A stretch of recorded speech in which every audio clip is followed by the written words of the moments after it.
Deborah Barasa concerning the regularization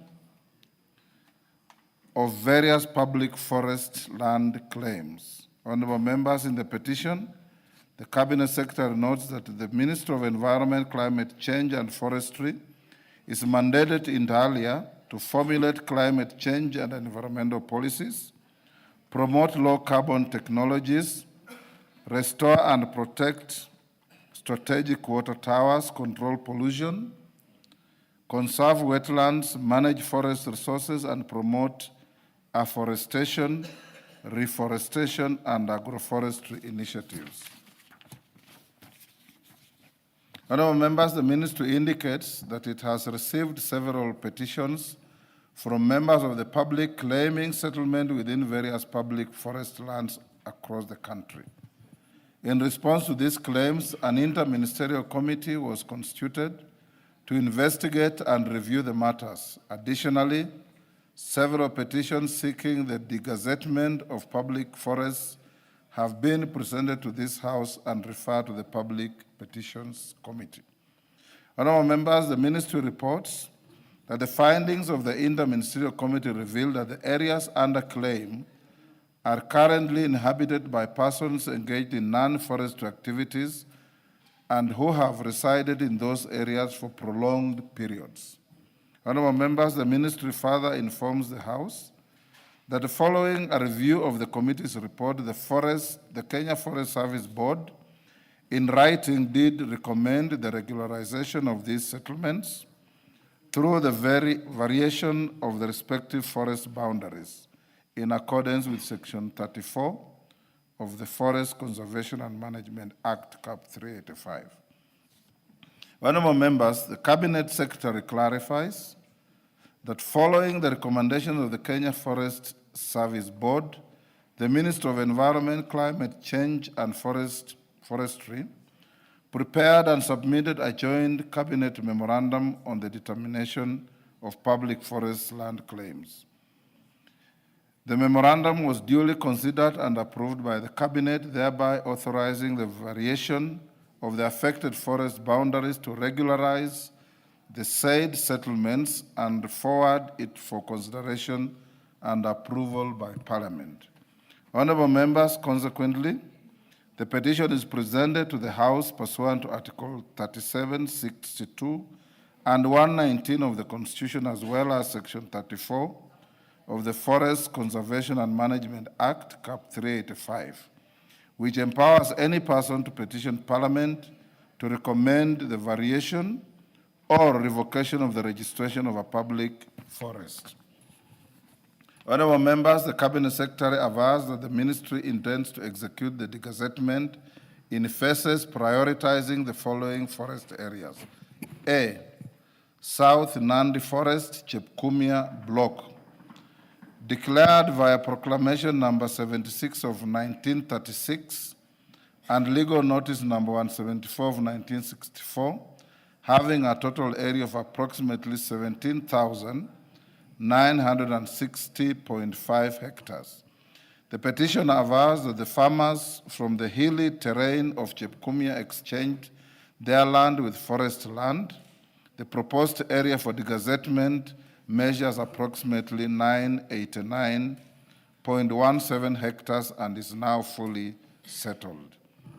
B, Turbo Forest Manzini Block, declared via Legal Notice number 145 of 14th June 1968, having a total area of approximately 7,404 hectares.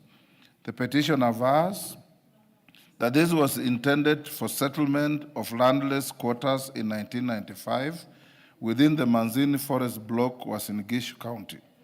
The proposed area for degazettement is approximately 1,241.5 hectares and is now fully settled. C, Mount Elgon Forest Jepyuk Settlement Scheme, declared by a proclamation number 44 of 1932 and Legal Notice number 174 of 1964, having a total area of approximately 91,997.16 hectares. The petitioner avers that the Chebiuk settlement scheme was established in 1974 to settle the Elgoni Dorobo community previously residing within the moorlands of the Mount Elgon Forest Reserve. Phase 1 of the approximately 3,568 hectares was excised via legal notice number 51 of 1974, while in 2016 the cabinet approved the gazettement of 4,647 hectares at phase 2 and 3, which are now fully settled. D. Shiru Shaviringa Kakamega Forest, declared via proclamation number 14 of 1933 and legal notice number 174 of 1964, having a total approximately of 23,777.30 hectares. The petition avers that the Shiru Shaviringa settlement scheme was established in 1988 as compensation for land acquired of public facilities including Vihiga District Headquarters, Mbale Hospital, and Okoli Secondary School. It is proposed for the gazettement of 94.99 and 36 hectares for Shiru and Shaviringa areas, respectively, and both are fully settled. Honourable members, the ministry concludes by praying that the National Assembly A. urgently approves the variation of the boundaries of the following public forests to regularize the existing settlements. 1. Excuse me. South Nandi at Chepkumia area, approximately 989.17 hectares. 2. Sorry. Members at the bar, take the nearest seats.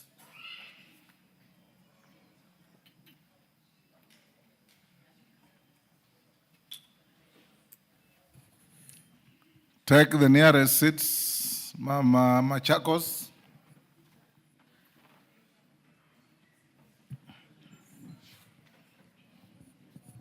I repeat,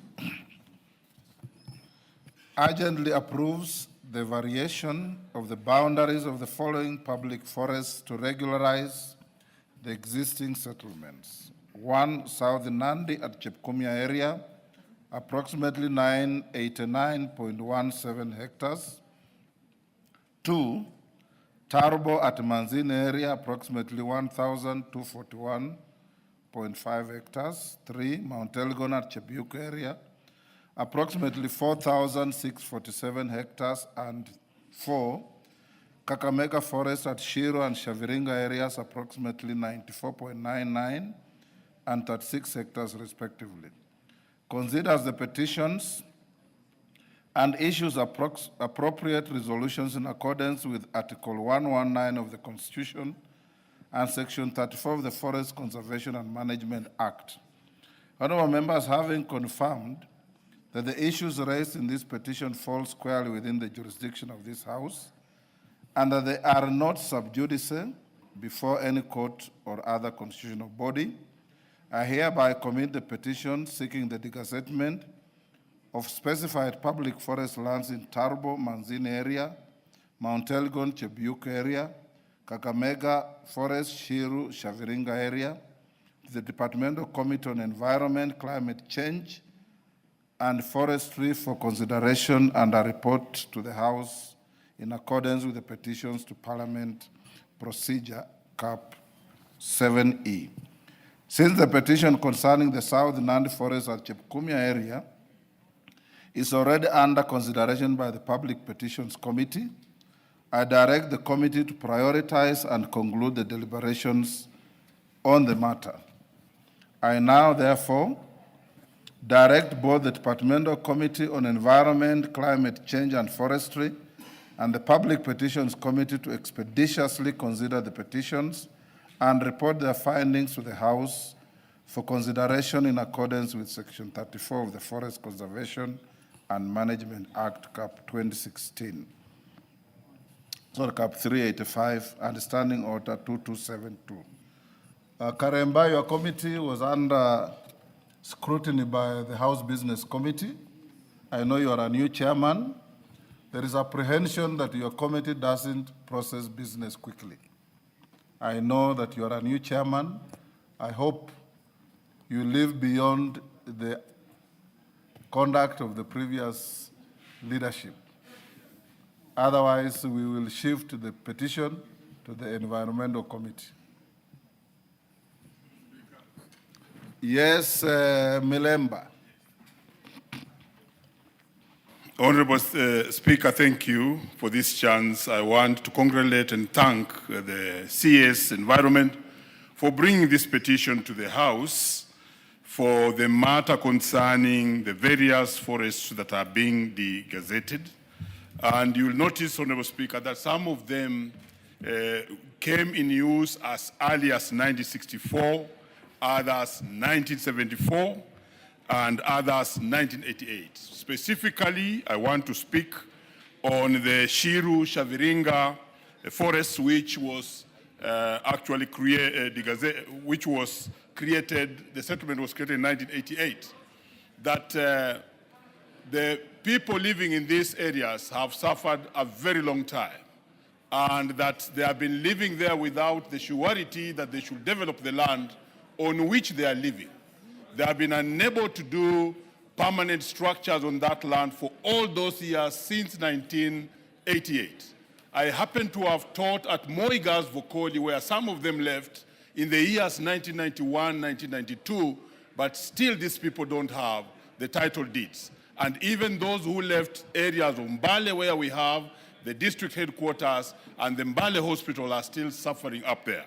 And therefore, this is a petition which I will call upon the committees that have been given this mandate to execute very quickly so that these people can get their title deeds and start living a normal life. They can take loans on the title deeds that they'll be having, because currently as they live there, the land they have cannot be utilized business-wise. They cannot use the title deeds, which they don't have, of course, to take loans and develop those places. And I would want to ask the committees that have been given this mandate to execute quickly so that the people of Shaviringa, the people of Shiru can get their title deeds and start being normal Kenyans with title deeds operating on that land correctly. I would also indicate that the petitions committee, like you have indicated, should also quickly execute the one of Nandi, because it is true that even that one came early, and by now they should have executed so that the title deeds should have been given out by now. Honorable Speaker, without much ado, I want to thank the CS for that and ask this House to quickly expedite, because these are members of our community who are living almost like squatters on land that otherwise they surrendered because they wanted public utilities like Moigas Vokoli, like Mbale district headquarters, together with Mbale Hospital to exist, yet they have suffered the punishment of having to stay without title deeds for now more than 40, 30, and even some 50 years. Thank you, Honorable Speaker. Yes, Lelmengit, take a minute each, or 2 minutes at least. Okay, thank you, Honorable Speaker, for this chance. First, Honorable Speaker, let me thank the Ministry for Environment for expediting this process of the degazettement on land exchange programs.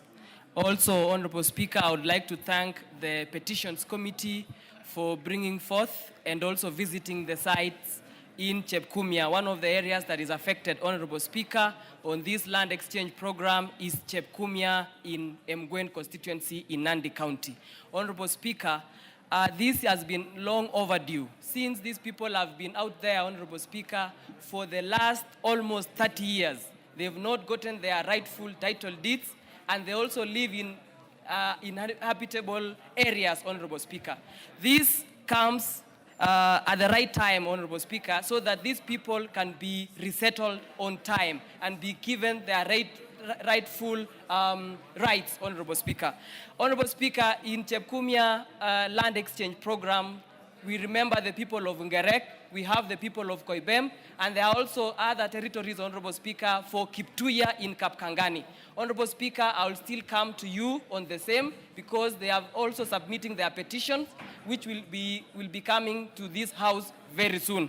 I would also want to add for the areas of Kobujoy, which they have public offices, which also requires your attention, Honorable Speaker, so that we can have this land exchange program solved and settled once and for all. Thank you, Honorable Speaker, and I also thank you for the effort that you've put in place, having visited your office a number of times. Thank you, and I know the people of Mgwen will enjoy their rightful title deeds and ownership of the land. Thank you, Honorable Speaker. I submit.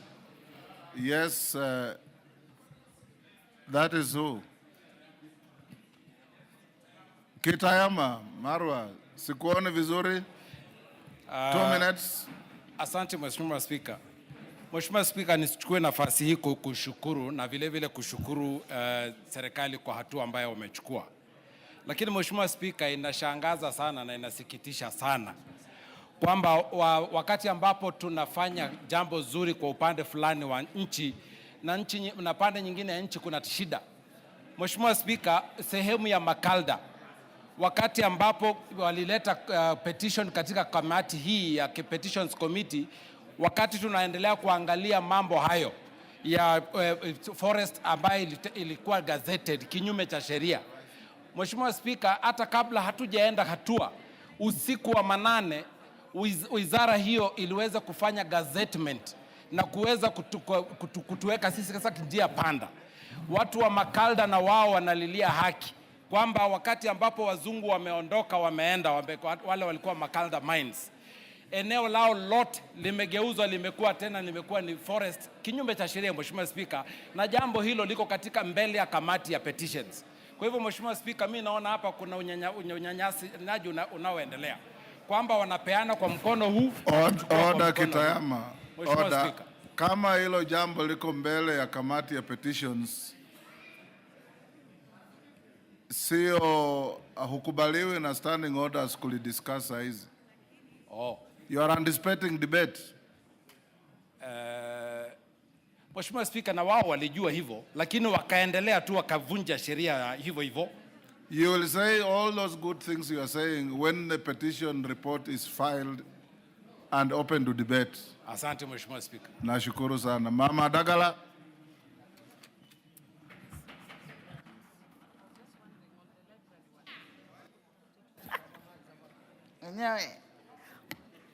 Thank you, Mr. Speaker, for giving me this time, and also I want to thank members for congratulating me, having been elected as the Vice Chair, CPA Africa.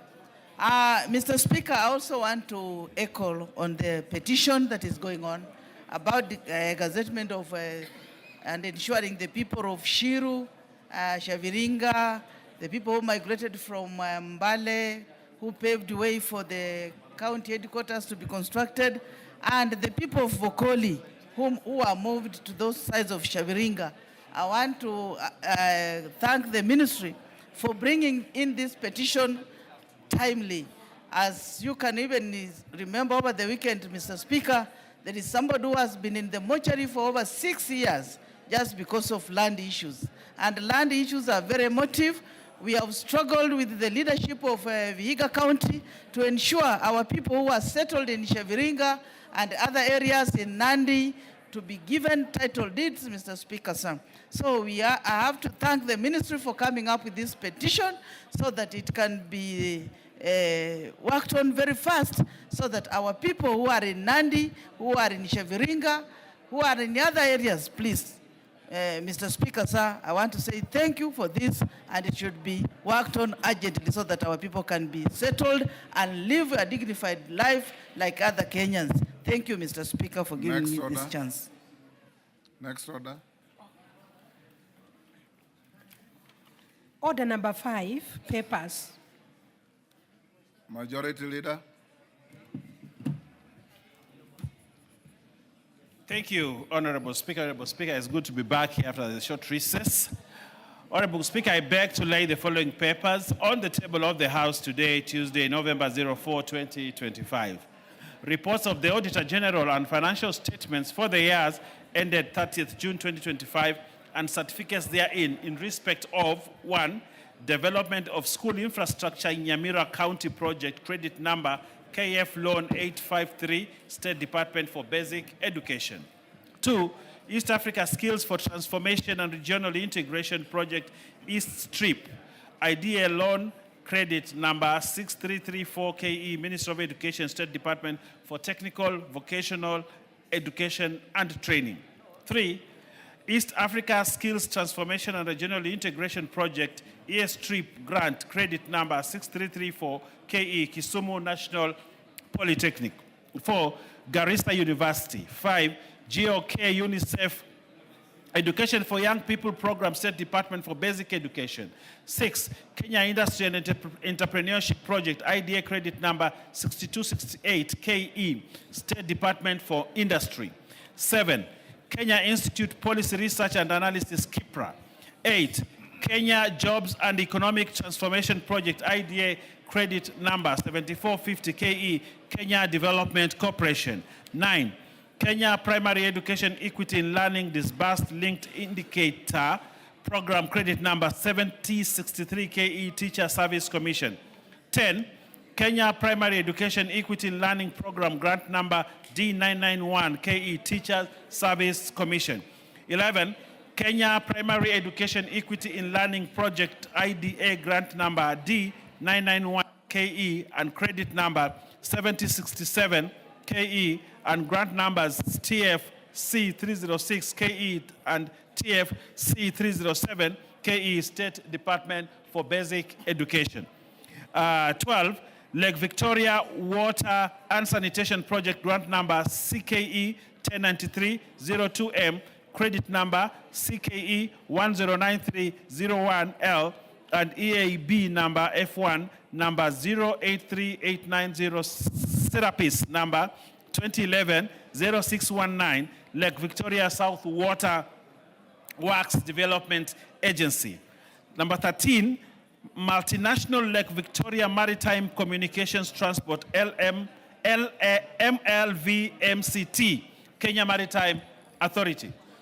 14, National Council for Population and Development. 15, Northern Water Works Development Agency.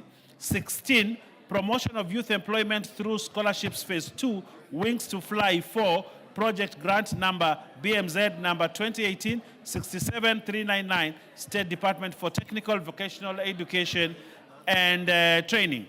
17, Secondary Education Quality Improvement Project Grant credit number 6138 KE, Teachers Service Commission. And lastly, Honorable Speaker, support to technical vocational education and training for relevant skills development project, TVET project phase 2, ADF loan number 21001500339295, State Department for Technical Vocational and Education and Training.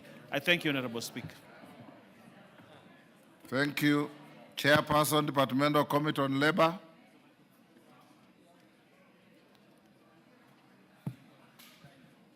Owen, who is your chair for labor? Yes, Chonga. Thank you, Speaker. Honorable Speaker, I beg to lay the following paper on the table of the House today, Tuesday, 4th November 2025. Report on the Departmental Committee on Labor on approval hearing of Honorable Engineer Michael Toya Kingi for the appointment as a member of the Salaries and Remuneration Commission. Thank you, Mr. Speaker. Next order. Order number 6, notices of motion. Chonga. Thank you, Speaker. Approval hearing of a member of the appointment for the appointment as a member of the Salaries and Remuneration. Okay. Takupa. Yes. Thank you. Go on, Chonga. Thank you, Speaker. Honorable Speaker, I beg to give notice of motion on the following, that taking into consideration the findings of the Parliamentary Committee on Labour in its report on the approval hearing of a nominee for appointment as a member of the Salaries and Remuneration Commission laid on the table of the House on the Tuesday, 4th November 2025, and pursuant to the provision of Section 7, Subsection 11 of the Salaries and Remuneration Commission Act, Cap 412D, and Section 3 and Section 8 of the Public Appointments Parliamentary Approval Act, Cap 7F, this House approves appointment of Honorable Engineer Michael Thoya Kingi as a member of the Salaries and Remuneration Commission. Thank you, Speaker. Thank you, Chonga. Next order. Order number 7, questions and statements. Yes, Donya, what is it? Thank you, Mr. Speaker. When you said about motions, I was waiting for a response from the motion that we had tabled to your office about the T bonuses, Mr. Speaker. We have not been given any communication. Can you check with the table office? No, they are not giving full information. They are saying that you have to permit. Pardon? You have to give permission. That's what they said. The speaker doesn't give permission, he approves. Then they don't give correct information, Mr. Yes. Speaker. That matter is very oppressive, Mr. Speaker, to our farmers. We are not really feeling well about it. Imagine, Mr. Speaker, when you are not there, they paid farmers 10 shillings. What can you buy with the 10 shillings, Mr. Speaker? You can't even buy a matchbox. 10 shillings, Mr. Speaker, per bonus. Is that okay to the farmers? We've missed to give our farmers equity, respect. We have treated them like second-hand citizens, Mr. Speaker. Honorable Donya, Yes, Mr. Speaker. can you see the speaker in the office tomorrow at 8:30 in the morning? I've not even said yes. Yes, Mr. Speaker, I'll see you tomorrow and welcome back. Thank you. Honorable members, order. Order.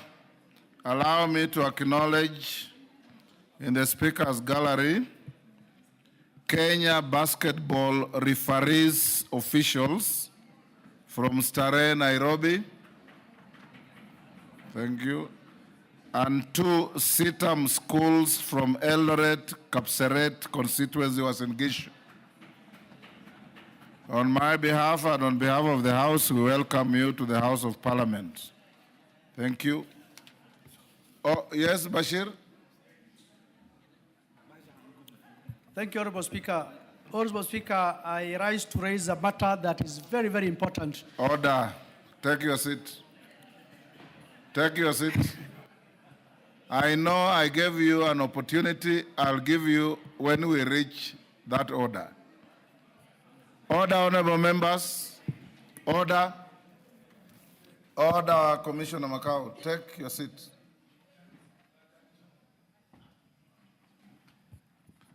Honorable members, I have been requested by the member for Elgeyo Marakwet County, Caroline Ngelechei, to give an opportunity to make a statement about the tragedy that befell their county and the country indeed. She's not available today. She will do so tomorrow at 2:30. But at the earnest as a House, I think it's important that we show empathy and solidarity with our compatriots who have suffered a terrible tragedy through mudslides and the floods in Elgeyo Marakwet. I've seen in the media that the body count is reached about 30, and we're still counting. So as a responsible House, as we wait for Ngelechei's statement tomorrow, whereafter I'll allow a few of you to send messages of condolences and empathy, it's important that we be upstanding and observe a minute's silence.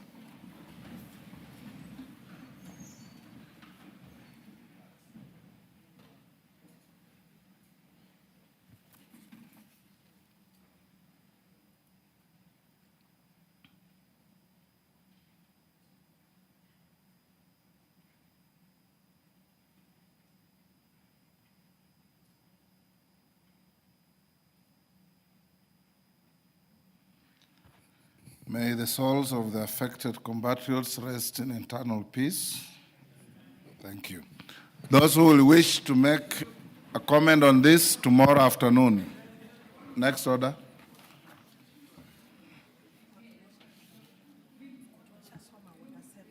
Order 7. Okay. Bashir, now you can.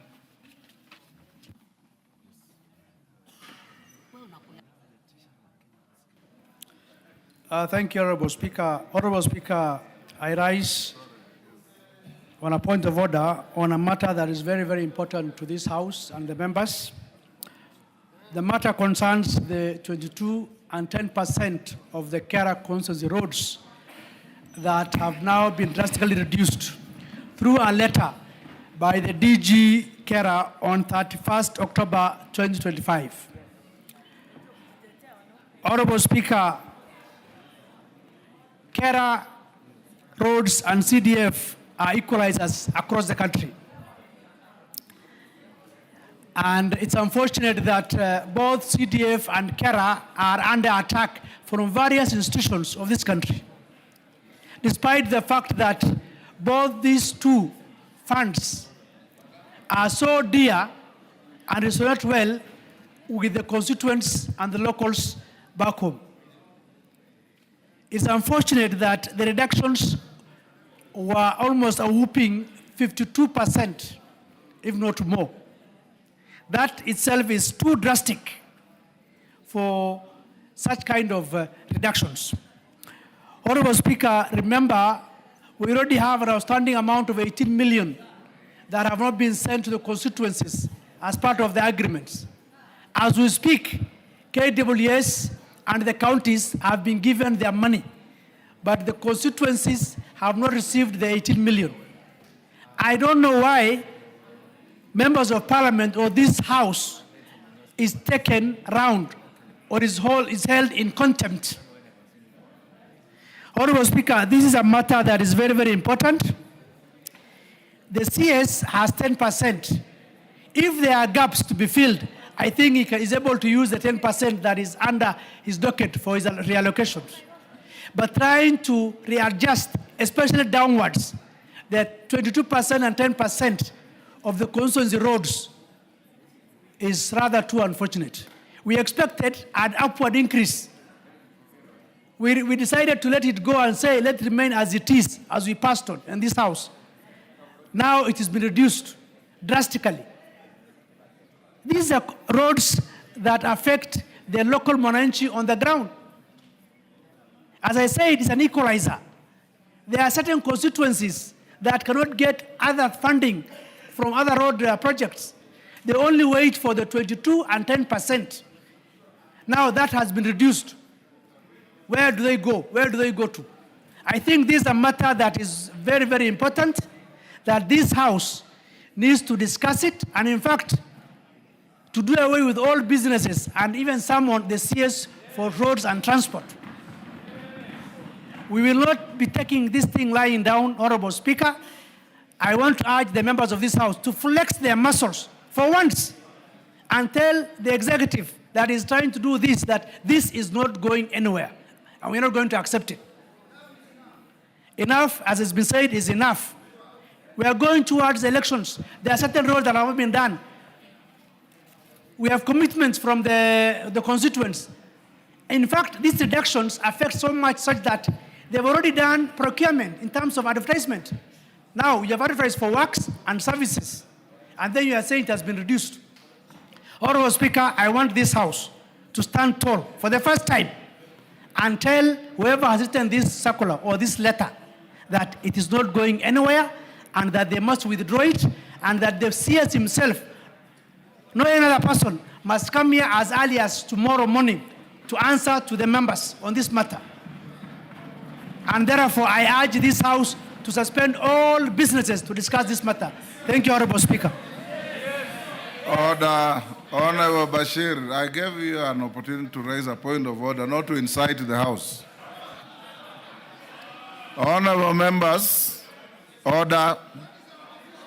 Order, honorable members. Order. Kimilu. Order. It's out of order to shout the way you are doing. Honorable members, indeed, the Honorable Bashir saw me in my chambers, and I raised this matter before the House Business Committee. Members who attend the House Business Committee know this, and we directed the Majority Leader, Owen Bayer, who was in attendance, to liaise with the Chair of Roads, the member from DIA, and the Minister of the Ministry, so that we do not engage in haphazard discussions, to bring a comprehensive response to this statement tomorrow at 2:30, whereafter you will be able to enrich whatever will be before the House. And if, as your Speaker, I find that the explanations are inadequate, I'll direct the Speaker, the Minister, to appear here the next day so that he can be able to answer your queries. Owen Bayer, that's what we agreed in the House Business Committee, right? Yes, Honorable Speaker, yes, we did agree on the same. As matter was raised there, Honorable Speaker, I'm in touch with the Cabinet Secretary, and he's studying the whole scenario and will give us a statement tomorrow. GK, and yes, GK. Thank you, Honorable Speaker. I have raised the same matter with the Cabinet Secretary and the DG, Kera, and we have agreed to work on a better formula so that our members are satisfied.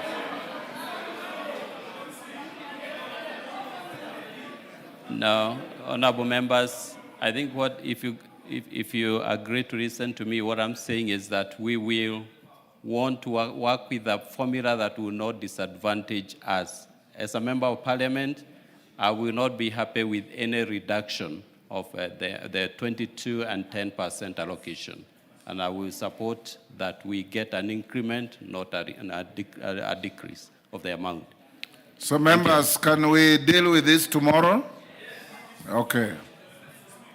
Yes, Kainan, what is it? I thought we discussed this in the House Business Committee. Mr. Speaker, I want to thank the Honorable Bashir. In addition to this, there is also the issue of the court case between the Council of Governors and the Ministry on the same levy. And in the last Kamukunji, Mr. Speaker, none other than you has truly informed us that everything has been sorted out. As we speak today, the Council of Governors got their share. KWS also got their share. What is missing is still hanging is about 18 million from every constituency. We'll also want to know as they respond the whereabout of that figure, because we agreed here, it was consensus, the court case was withdrawn, the Council of Governors got theirs, KWS got theirs, Kenya Forest Service also got theirs. So where is the 18 million that is missing from each of the constituencies? And secondly, Mr. Speaker, as also you attempt to solve this, I want to urge the chairman, my good friend, the chairman Rhodes, it is unfair for this House to agree on a formula and somebody in the executive just goes behind somewhere, revise the same, and bring the same as an agenda. I think it is the high time, and I want to agree with the Honorable Bashir, that this House must be respected, and we deserve better, way of seeing things than the way we are being treated right now. Thank you, Mr. Speaker. Let's leave it there. We'll deal with this tomorrow at 2:30. GK and Bayer, make sure that you come with not only a response, but a reasonable and acceptable response. Yes, Wamboka? The same breath, Honorable Speaker. You said different. Now you say on the same breath. No. It's a different issue, Honorable Speaker. Restoration of the glory of this House. Honorable Speaker, Treasury is micromanaging the National Assembly.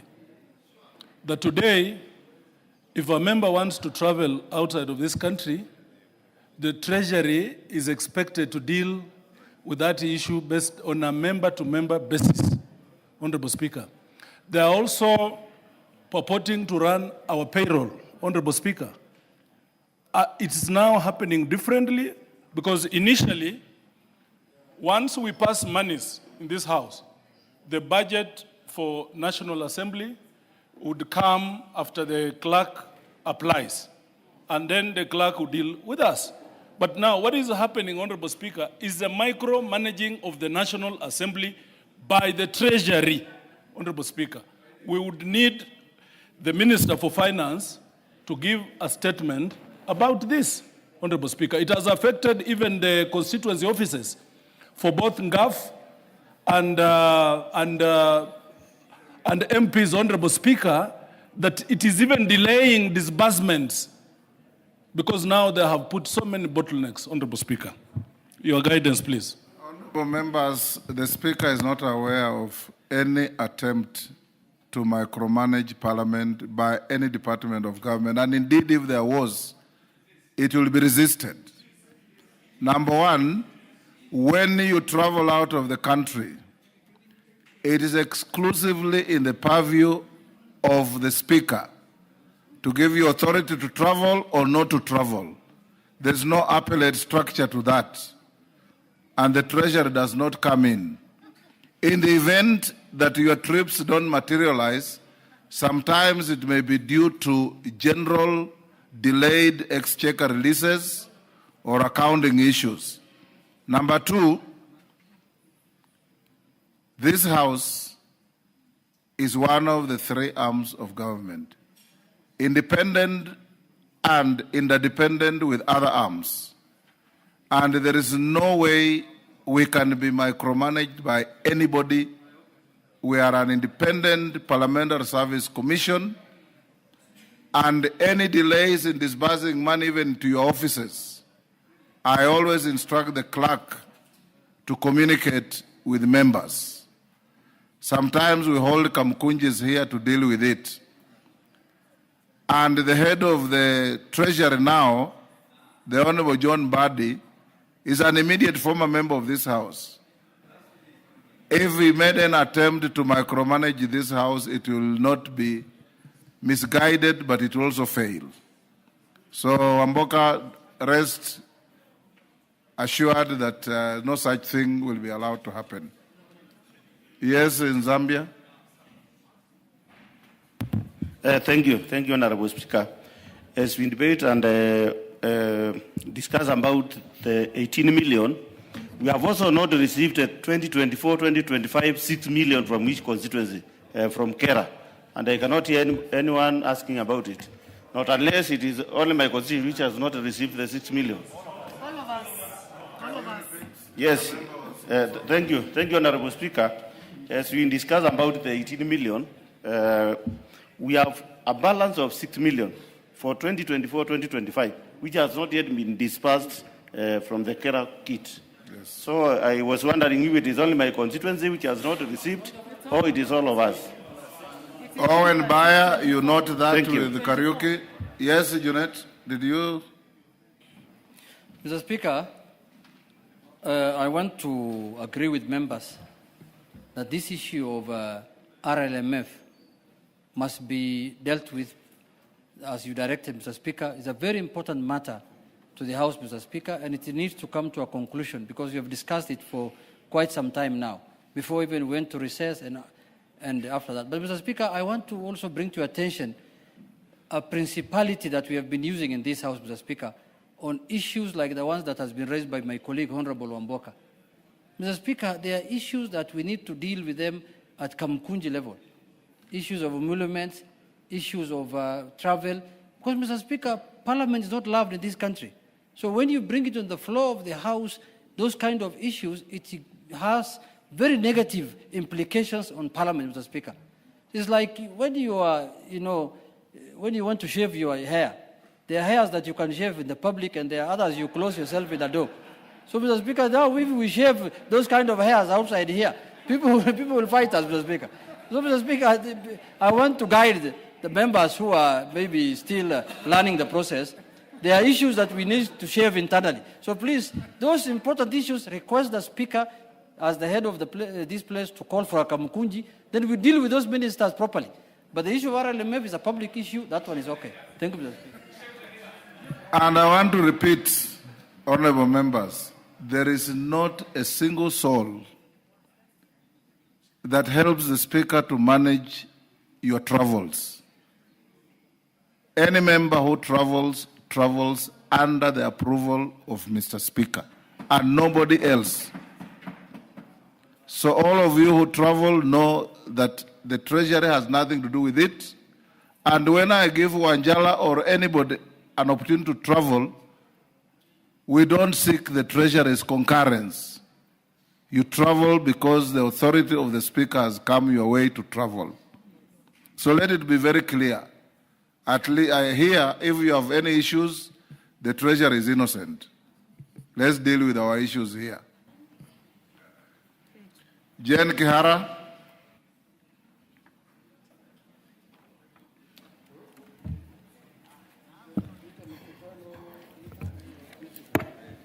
Thank you, Mr. Speaker, for this chance. On the onset, let me congratulate Dr. Beatrice Adangara and Rehab Mutinda on their new assignment. Congratulations once more. Mr. Speaker, I was hoping I would be able to read this statement before the start of KCSE, but I'll, however, read it because... If it's overtaken by time, you can state and go and recast it and bring it within the context of what is happening today. But it's up to you, it's your statement. Let me read it. Go ahead. Mr. Speaker.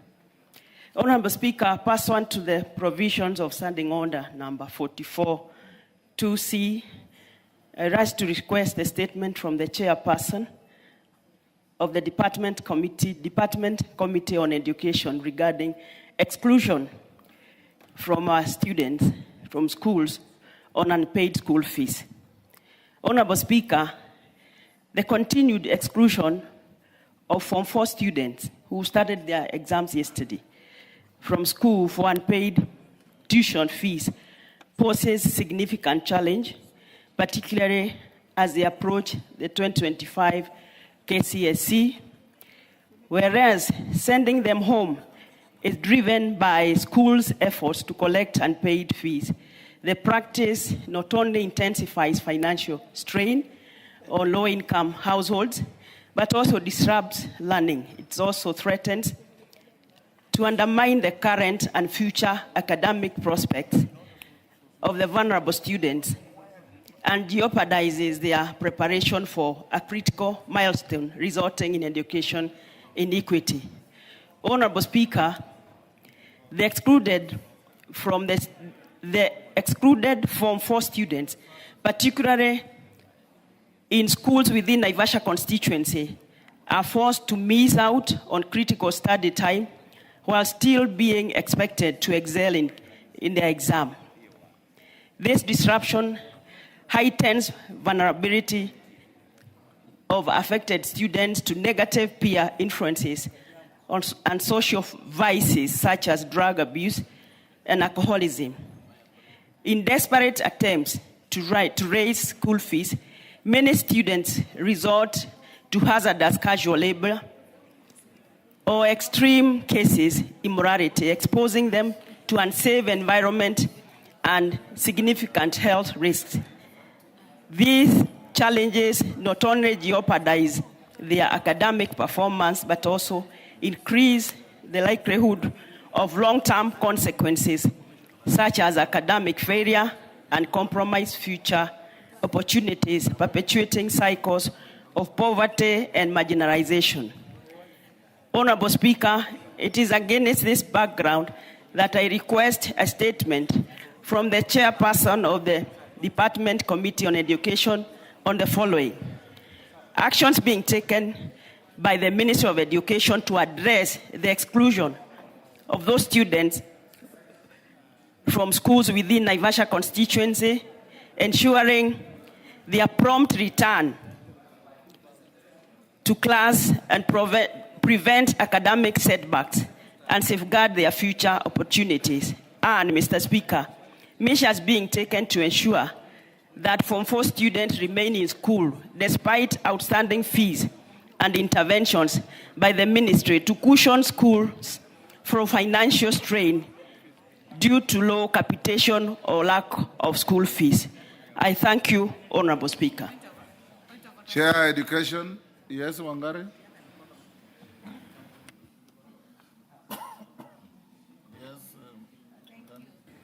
Thank you, Mr. Speaker, for indulging me before the chair, as I also support Honorable Jane. But, Mr. Speaker, this matter we canvassed before we went to recess when we were discussing the issue of capitation. And, Mr. Speaker, it was raised on the floor, the matter of sending students home. It's something we need clarification. And I say that because the CS is meant to appear this week, Mr. Speaker. The CS will be here tomorrow at 3. Yes. So my point is, Mr. Speaker, the CS, maybe through the leadership of the House, should tell this House the directives and circulars they issue to the schools. Do they count, Mr. Speaker? Because there was a circular on the time of attending classes. There was a circular that students should not be sent home. There was a circular, Mr. Speaker, of even not holding certificates in school. But they are all not being respected, Mr. Speaker. So we expect that when the CS comes tomorrow, these are the issues he should also refer to, so that he's actually briefed, Mr. Speaker, to brief this House. Are they just mere papers, or are they just PR management of members or students, Mr. Speaker? Why you notify the CS on those additional concerns for tomorrow? I don't see the chair of education. Any member from education? Yes, Gisairo, 2 weeks. Tell your chair. Bernard Kitur. Bernard Kitur. Thank you, Mr. Speaker. Honorable Speaker, pursuant to the provisions of Standing Order 44.2c, I rise to request for a statement from the Chairperson, Departmental Committee on Finance and National Planning regarding the operations of multinational payment and services, MasterCard Incorporated and Visa Incorporated in the country. Honorable Speaker, the National Payment Systems Act, Cap 491A, provides the framework that govern electronic payments networks. These networks facilitate electronic transactions by linking the banks, merchants, and consumers to facilitate secure and efficient payment processing. MasterCard and Visa card electronic payment systems have been operating in the country since 2012 and 2016 respectively, offering payment solutions widely used by financial institutions and consumers in the country. However, noting these systems are foreign-owned entities that process significant volumes of transactions, there is need to ensure transparency, accountability, and compliance with the national financial and tax laws, including the remittances of taxes to the government. Honorable Speaker, it is against this background that I request for a statement from the chairperson of the Departmental Committee on Finance and National Planning regarding the following. Number one, the number of people and institutions integrated into the MasterCard and Visa card payment systems in the country, categorized by financial and non-financial institution, and the type of card being debit, credit, or prepaid. Secondly, the total value of transaction processed by MasterCard and Visa card over the last 3 financial years. Third, the status of tax compliance by the 2 payment systems, including details of taxes remitted to the government in the last 3 financial years. Number 4, the mechanisms implemented by KRA, Kenya Revenue Authority, in assessing and collecting taxes from global payment systems, and any challenges encountered in the tax assessment and collections process. Number 5, a comprehensive report detailing the data protection mechanisms deployed by MasterCard and Visa multinational payment systems, including the geographical location of their data storage services. And number 6, Mr. Speaker, is a report examining the billing currencies utilized by MasterCard and Visa card with a focus on adoption of local currency billing to safeguard foreign exchange. I thank you, Honorable Speaker. Thank you. Chair Finance. Any member? Owen Bayer, tell Chair Finance 2 weeks to bring a response. Obliged, Honorable Speaker. Joyce Kamene.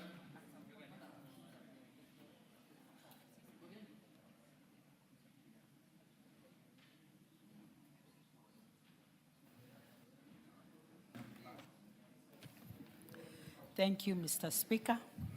I request for a statement regarding the status of Matungulu Farmers Company Limited. Honorable Speaker, pursuant to the provision of Standing Order 44-2C, I wish to request for a statement from the chairperson of the Department Committee on Trade, Industry and Cooperatives regarding the status of Matungulu Farmers Company Limited, which is in Muthesia, Masinga Sub-County. Honorable Speaker, Matungulu Farmers Company Limited was established as a land-buying public company with 114 members and acquired land in the year 1969 and 1970 financial years. The company remained largely inactive until 2011, when the new directors were elected. Since then, the company has only held 2 annual general meetings in 2012 and 2013. In 2019, the title deeds were issued to members but later revoked as they were found not to be genuine. In 2025, concerned members sought clarification from the Registrar of Companies and discovered that the company's original file had been closed and a temporary file opened. The temporary file indicated that in January 2025, the directors resolved to convert the company from a public to a private entity with only 46 members. On this, 5 members were allocated 20 shares each, amounting to 100% ownership, while the remaining members were not allocated any shares. Further, one of the directors listed in the file is deceased. These developments raise concerns about transparency, governance, and protection of members' rights in the company. Honorable Speaker, it is against this background that I request for a statement from the chairperson of the Department Committee of Trade, Industry and Cooperative on the following. Measures being put in place by the government to reissue the title deeds for land acquired by Matungulu Farmers Company Limited in 2019 and later revoked. Circumstances under which the original company file was closed and a temporary file opened without the company resolutions by the Registrar of Companies. 3, measures being undertaken by the Registrar of Companies and the other relevant agencies to safeguard the rights of members who have been unlawfully excluded from the company. And finally, steps being taken to ensure that directors who may have engaged in fraudulent activities be held accountable. I thank you, Honorable Speaker. Chair Trade and Industry. Marianne, can you bring a response in 2 weeks? Yes, Honorable Speaker. Ade Wario, North Hor. Member for North Hor. Request dropped. Responses. Karemba. Yes, I allowed you to request for a statement. Thank you, Honorable Speaker. A request for statement regarding delayed payment of farmers in Runyenjes constituency by the New Kenya Cooperative Creameries, New KCC. Honorable Speaker, pursuant to the provisions of Standing Order 44-2C, I rise to request for a statement from the chairperson of the Departmental Committee on Agriculture and Livestock regarding delayed payment of farmers in Runyenjes constituency by the New Kenya Cooperative Creameries, New KCC. Honorable Speaker, the situation facing dairy farmers in Runyenjes constituency due to delayed payment from the New Kenya Cooperative Creameries, New KCC, is a matter of serious concern. Despite consistent supply of milk to the company, farmers have experienced delays in payment of their dues of up to 4 months. These delays have adversely affected their livelihoods and pose a significant threat to the sustainability of the dairy farming within the constituency. The lack of timely payment has constrained the ability of farmers to maintain their herds, meet operational expenses, and sustain household incomes, thereby undermining economic stability in the region. It is therefore imperative that the new KCC takes immediate and decisive action to address these delays, restore confidence among farmers, and reinforce the resilience of the dairy value chain. The long-term success of dairy farming and the livelihoods of rural communities that depend on it relies on restoring trust through timely and complete settlement of all dues owed to farmers. The new KCC should therefore endeavor to ensure that farmers are paid promptly. Honorable Speaker, it is against this background that I request for a statement from the chairperson of the Departmental Committee on Agriculture and Livestock on the following. 1. Measures being taken by the Ministry of Agriculture and Livestock Development to ensure timely payment of dairy farmers. And 2. Timelines within which farmers in Runyenjes constituency will be paid their arrears. I thank you, Honorable Speaker. Thank you, Karemba. Yes, Julius.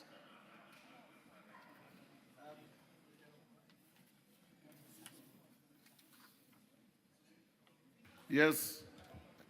Mr. Speaker, just to appreciate the request of statement by our honorable friend, but to ask that when the statement is read, let it not be limited to Runyenjes. This is becoming a serious problem, actually, that calls upon the minister in charge of new KCC to come to this house and explain why from July up to now, farmers have not been paid. And they are constantly supplying milk to KCC. Our farmers are almost pouring the milk because there's nowhere to take it. When they take it to KCC, KCC sells their milk but does not give them their money. So this statement should not even be couched as diplomatically as the member is saying it. They should just tell us when they are paying the farmers, because it's a nationwide thing.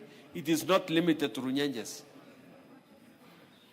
Yes, Sigei.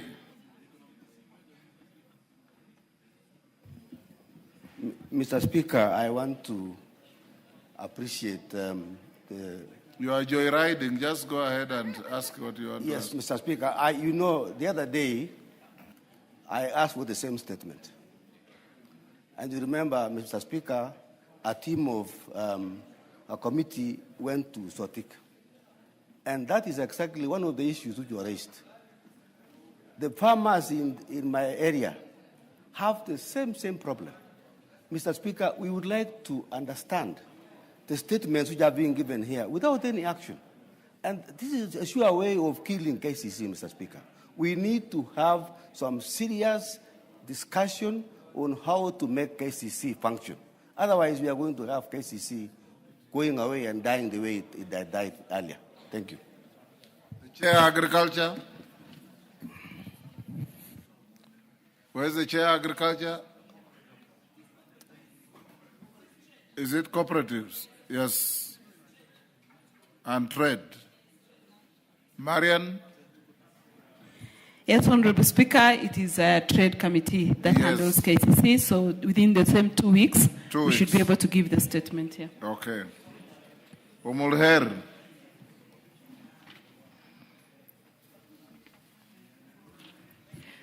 Thank you, Honorable Speaker. Honorable Speaker, pursuant to provisions of Standing Order 442C, I wish to request for a statement from the Chairperson of the Departmental Committee on Defense, Intelligence and Foreign Relations regarding a tragic explosion that occurred in Mandera County. Honorable Speaker, on 31st October 2025, 3 children were involved in an explosion following detonation of an explosive device in Alungu in Mandera County, in Lafay constituency. The incident resulted in the untimely death of a 9-year-old child while undergoing treatment, while 2 other children sustained severe injuries, including a 5-year-old child who tragically lost an eye. The heartbreaking incident was a strange object which detonated upon interaction. The devices are alleged to either have been left behind by ex-militia on training or planted by cross-border terrorists.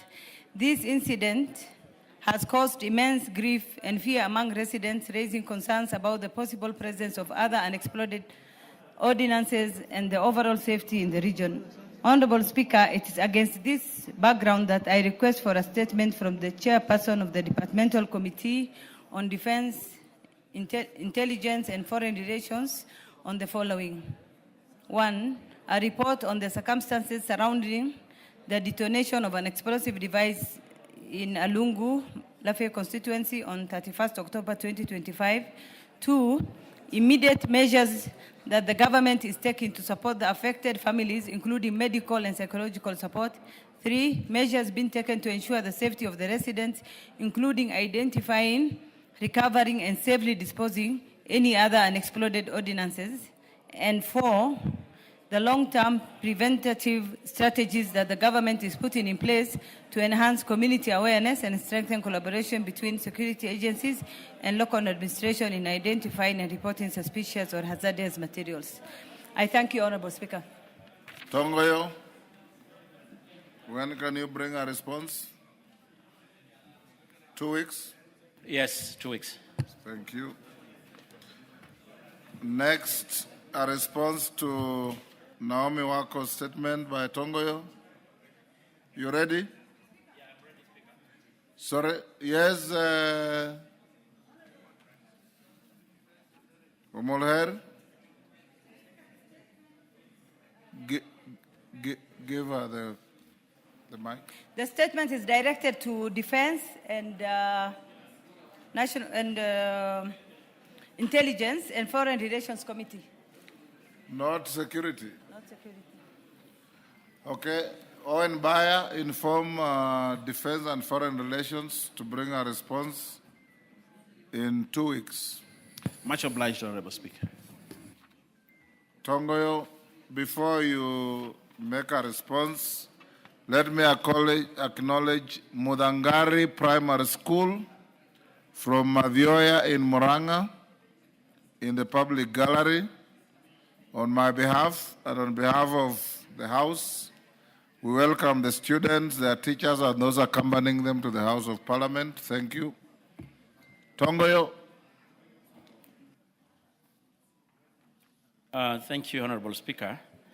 In regards to the statement being sought by the member for Marsabit County, Honorable Naomi Wako, who had sought in particular the disappearance of Mr. Galgalo Baganja Malicha, and she wanted to know investigation into the disappearance of the said person, the action being taken by the security agencies to update the family, and ensure the missing person is expeditiously traced and reunited with the family, and the perpetrators of violence act are brought to the books, and the measures put in place to ensure the safety of residents of Sololo Sub-County.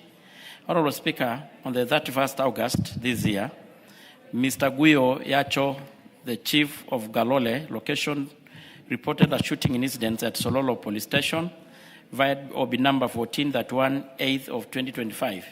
He reported that a gang of about 10 with masked faces and dressed in military gear aboard a Land Cruiser and another brownish saloon vehicle, both without registration number plates, had invaded a residential plot within Golole Center. And police officers from Sololo Sub-County visited the scene and established that a Borana male adult, Mr. Galgalo Boganja, was allegedly abducted during the incident. Further, the victim's wife, Dami Bonaya, was physically assaulted by the attackers.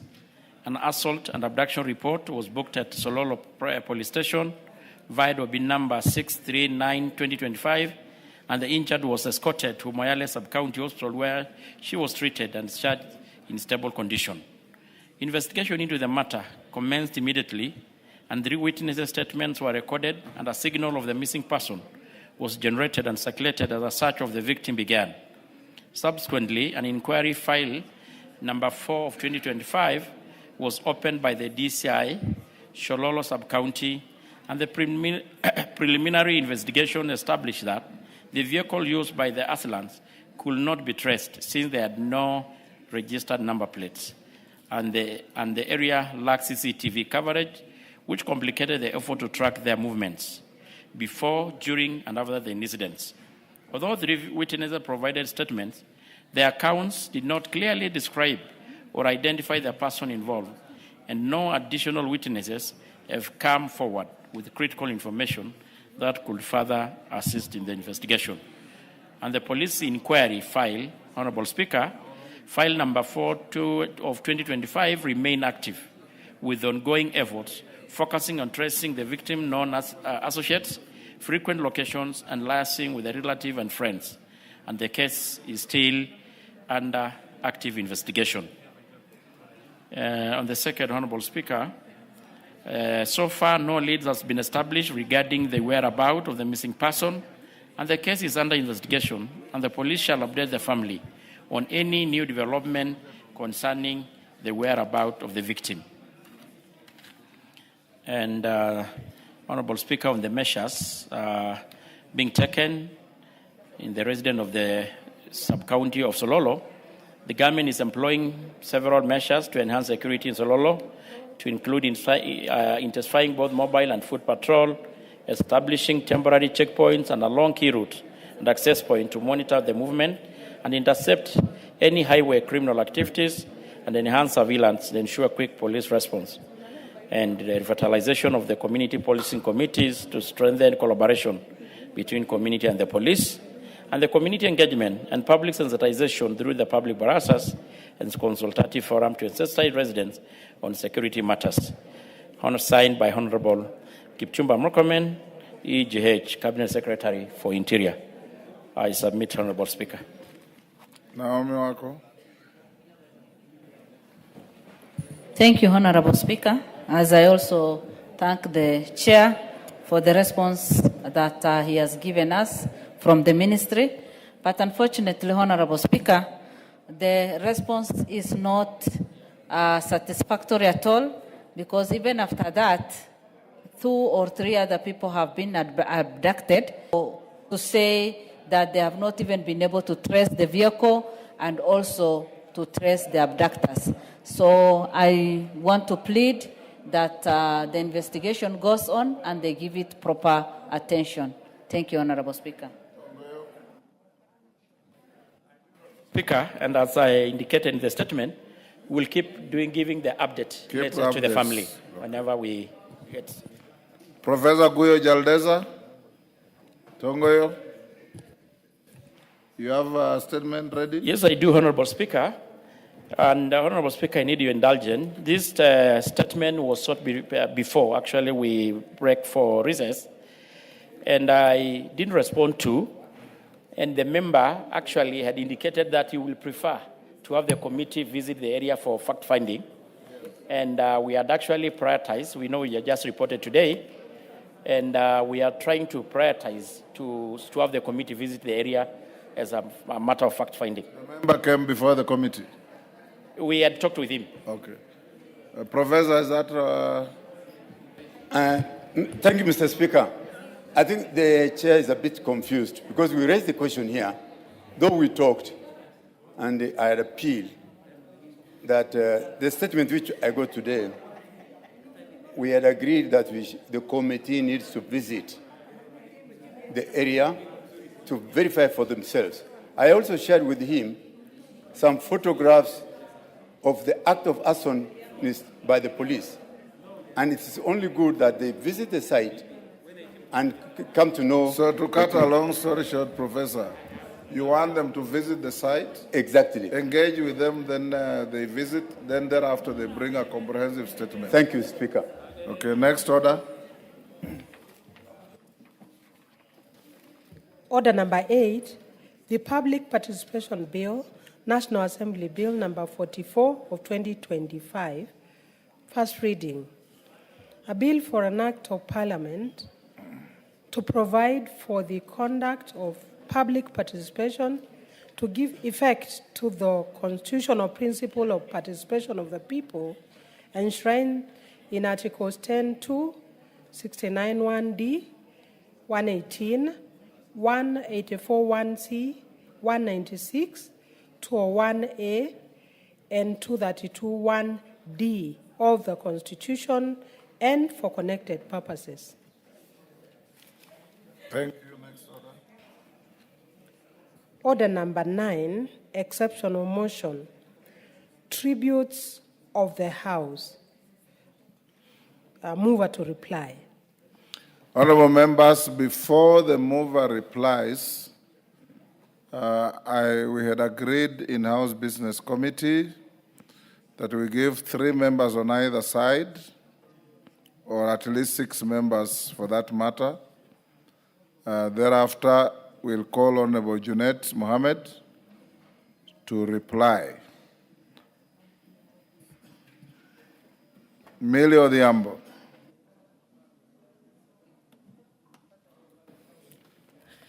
Thank you, Mr. Speaker. Mr. Speaker, just so that I know how I organize my thoughts, how many minutes do we have? You have 5. Thank you, Mr. Speaker. Mr. Speaker, thank you for giving us this opportunity because we didn't have the opportunity the last time. But I want to indicate that it's very difficult to talk of Baba in the past tense, though we know that he is mortal and we knew that he would die at some point. Hold on, Millie. There's a point of order from Tongoyo. What is it? Well, Honorable Speaker, I'm sorry for this interrupting. It is not related to what he's saying, but I just want to follow up to what the professor wanted. Having seen the complicity of what is happening in Moele, I need your indulgence, Speaker. I think probably we need to have a joint visit together, our committee and the Committee of Mining, because this is the miners and probably even trade. Write to my office, I'll consider. Go on, Millie. Mr. Speaker, Baba was larger than life, and it's a reason that it's very difficult to imagine his demise. And Mr. Speaker, when I speak with very many people, you discover that they have not come to terms with the fact that Baba is no more. Mr. Speaker, I have engaged with several politicians and leaders, even those who are vehemently opposed him in the past. But very interestingly, you find that Baba had such a big impact in their political life. He held the hands of many people. Mr. Speaker, Baba embodied the values that are dear to me and to many Kenyans. He embodied justice, equality, human rights, non-discrimination, inclusion, including ethnic inclusion, and also the inclusion of women, youth, and marginalized, and also differently abled persons. Mr. Speaker, his inclusive nature sometimes played out even against his own ethnic community. Mr. Speaker, in this House, I've seen times when Baba has actually sacrificed a qualified Luo in order to include a minority, Mr. Speaker. I know, for instance, without naming names, that in the past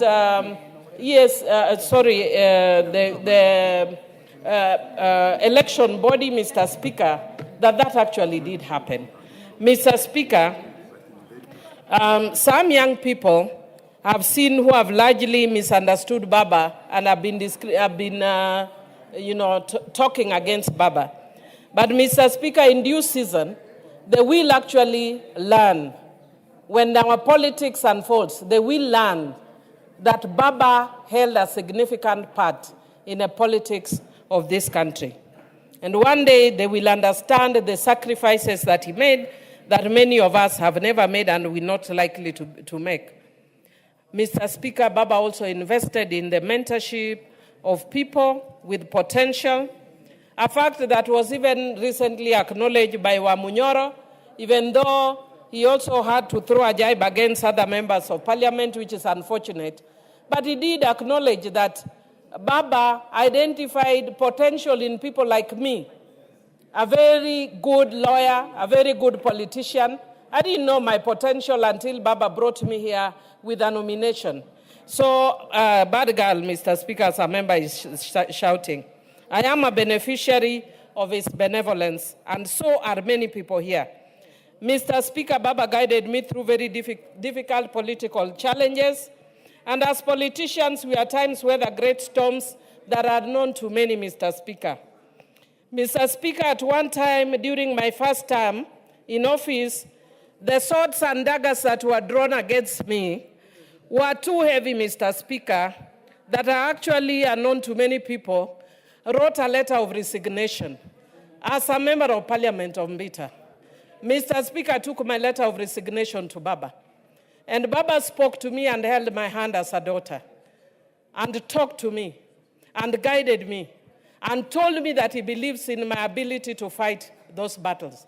And Mr. Speaker, I am serving my 4th term because Baba held my hands even in those difficult moments. Mr. Speaker, I also wish to indicate that I am very happy and glad that I got the opportunity to say goodbye to Baba 2 days before he left. And we know that he's not coming back again. And I'm glad that his best song also happens to be my mother's best song, the Jamaican song.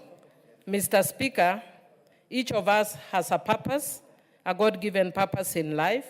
Baba knew his purpose. He lived his purpose. He served his purpose. What about us? Even when we are politicians here in the House. And I'm glad at the way Baba was celebrated, not only in Kenya, but globally.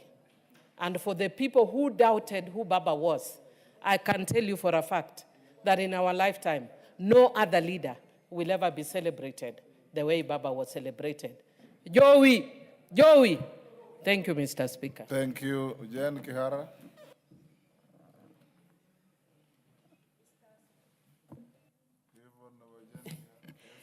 Mr. Speaker, I rise on the same tone of saying that Baba was a great man.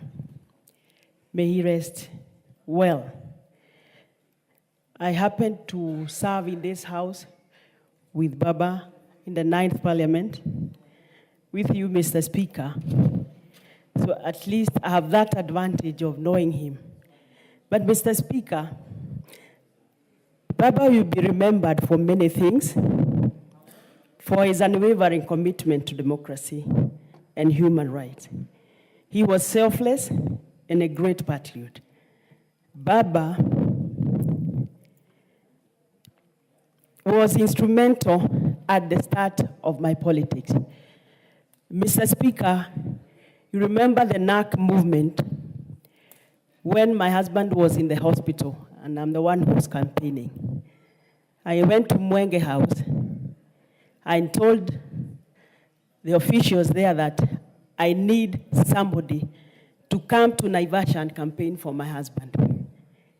Because we had a Safina candidate who was strong and my husband was also strong. We realized we were going to split that vote. So Baba came and did 2 meetings that were so great. which changed the tide. Mr. Speaker, when it was my turn to be elected in the by-election, Mama Ida Odiga came to campaign for me.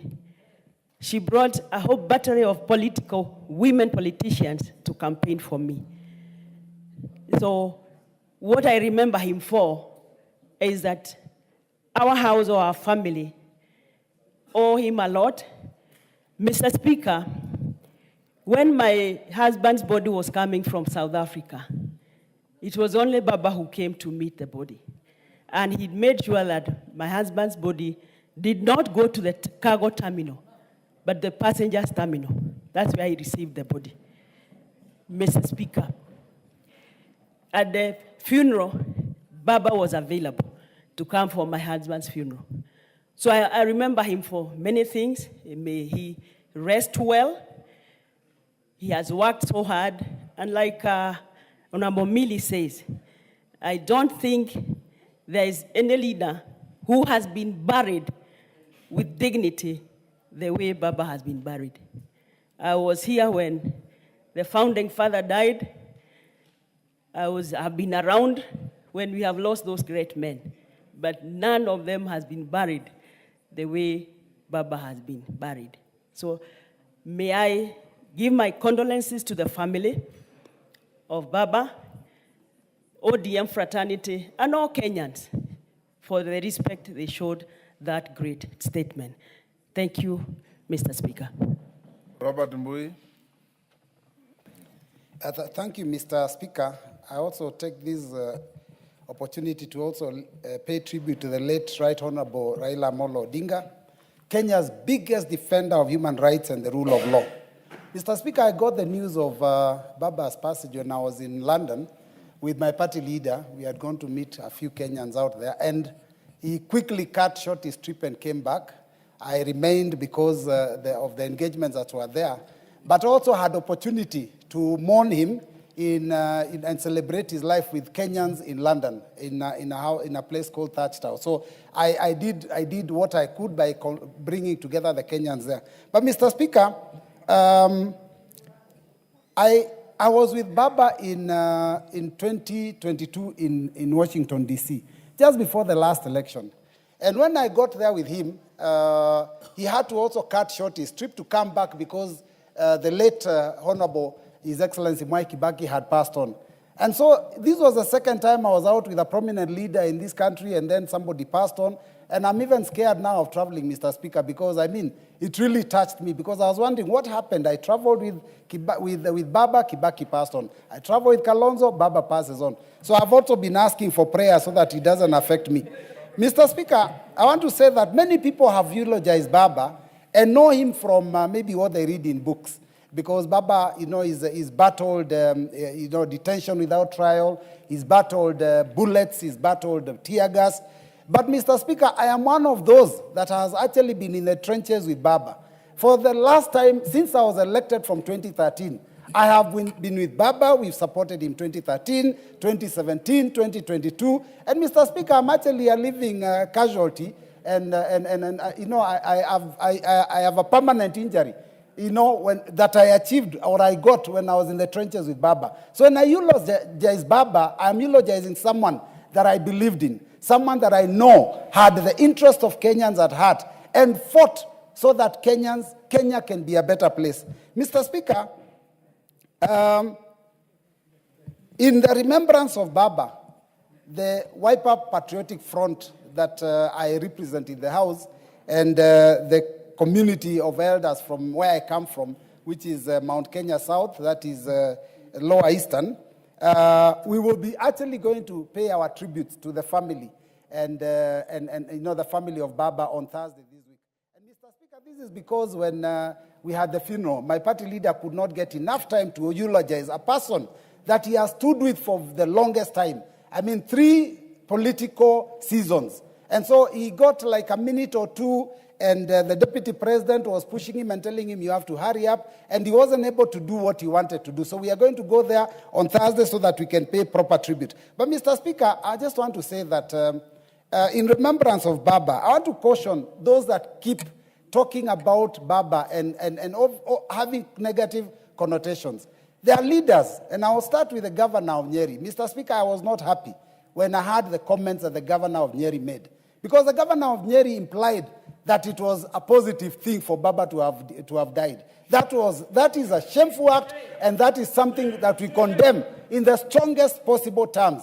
Mr. Speaker, I've also had another leader from Sugoi who recently said that, now going into the next election, he has no competition because Baba has passed on. That one is also shameful and cannot be condoned. So, Mr. Speaker, as we lay this great leader to rest, let us caution leaders to be careful the things they say, because Baba stood for justice. Baba stood for fairness. And, Mr. Speaker, some of those that have been trampling and fighting Baba, even when his body was brought, they were still shooting our children. So, Mr. Speaker, I want to say, long live the spirit of Baba.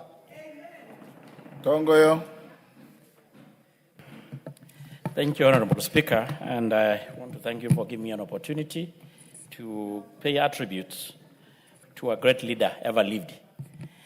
I could not get the opportunity last time because of what was happening in town. And Honorable Speaker, it is with the profound respect and heartfelt emotion that I rise to pay the tribute to a touring statesman, a Pan-Africanist, a gallant son of the Kenyan, and a symbol of resilience, the Right Honorable Raila Amolo Odinga. Mr. Speaker, Honorable Raila's life has been a long and courageous journey in the pursuit of justice, democracy, equality for all Kenyans. From the dark days of detention to the bright dawns of reform, he remained steadfast, never losing faith in the dream of a better Kenya he believed in. For us in Narok, and indeed across the Marland, Raila Odinga stood as a friend and an ally. He championed devolution, inclusivity, and empowerment of marginalized communities, ensuring that every Kenyan, no matter their origin, tribe, or faith, had a seat at the table of national development. His voice echoed the cry of the ordinary citizens, and his vision embraced the unity of our great republic. Mr. Speaker, Honorable Raila Odinga taught us that leadership is not about power, but about service. That patriotism is not in words, but in action. And that peace, even after the fierce political storm, remains the highest gift we can offer to our children. As we celebrate his enduring legacy, may we honor him not only with our words, but with our continued commitment to the ideals he stood for. And on behalf of the people of the Narok West and Narok Omagh, we convey our deepest respect and gratitude, and may his example continue to guide us. May his spirit of courage and unity forever live in our hearts. May God bless this family, and God bless the Republic of Kenya. And Honorable Speaker, it's true, and I was reading today, I think in some of the print media, saying that even in his last resting place, Raila may continue even to influence the politics of Kenya. And I'm sure that probably in our lifetime, we may not get a leader like him. And just want to pray that we all, some of us who are alive, we emulate the good deeds that Raila taught us. May his soul rest in eternal peace. Maungu.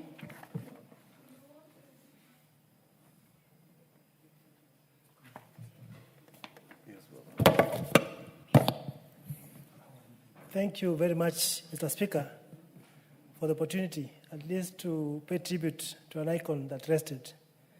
It was not, I wasn't fortunate to give my eulogies last time, but thank you for that opportunity. Mr. Speaker, the man we are talking about today was a great man, a man that lived in a lifetime. And one thing that came out clearly was that this is a man that was celebrated across the political divide. Them that looked at him as dangerous celebrated him. Them that celebrated him, Mr. Speaker, did actually celebrate him more. So I must say that before I joined politics, I used to admire the person of Raila Amolo Odinga. I used to admire the way he used to connect with people. I admired the way he fought for this country and believed in a better Kenya. I admired a man who, Mr. Speaker, was very forgiving. And upon coming into parliament and coming into politics, I got to know him much better. He's a man that was full of love, a man that actually wanted the best for this country, Mr. Speaker. Many of the gains we celebrate today as a country, and all this can never be talked about without mentioning the name of one, Raila Amolo Odinga. Mr. Speaker, in Luanda, where I represent, majority of the people there really loved the great man that we lost. And his demise was a great blow to my people and the great people of this country, Mr. Speaker. And therefore, I must say that as my minority leader, Whip, said, Mr. Speaker, maybe in our lifetime, we may not witness a man who will be celebrated, a man who will be recalled, such as the one we talked about, Mr. Speaker. In his lifetime, Mr. Speaker, the late Raila Amolo Odinga fought poverty, talked about that it's all about poverty, the enemy of the people. He talked about, Mr. Speaker, bad governance. Mr. Speaker, he talked about corruption as an ill that ate our country, Mr. Speaker. And I believe that he may have gone, but the crown lives on, Mr. Speaker, that as we remain, we should remember to fight the very things that he stood for, Mr. Speaker. Tribalism has been a great cancer in this country, Mr. Speaker. As leaders of the present moment, we should be able to come forward and fight tribalism. Mr. Speaker, corruption is an equally big matter that Mzee Raila Amolo Odinga really fought.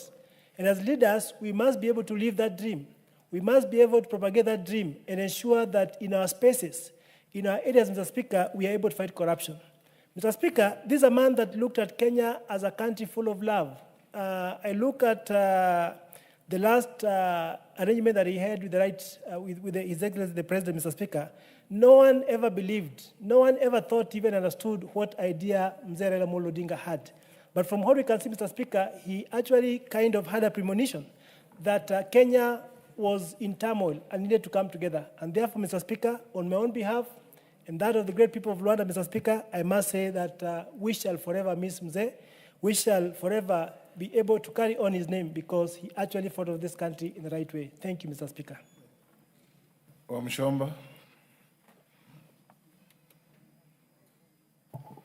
Thank you, Mr. Speaker.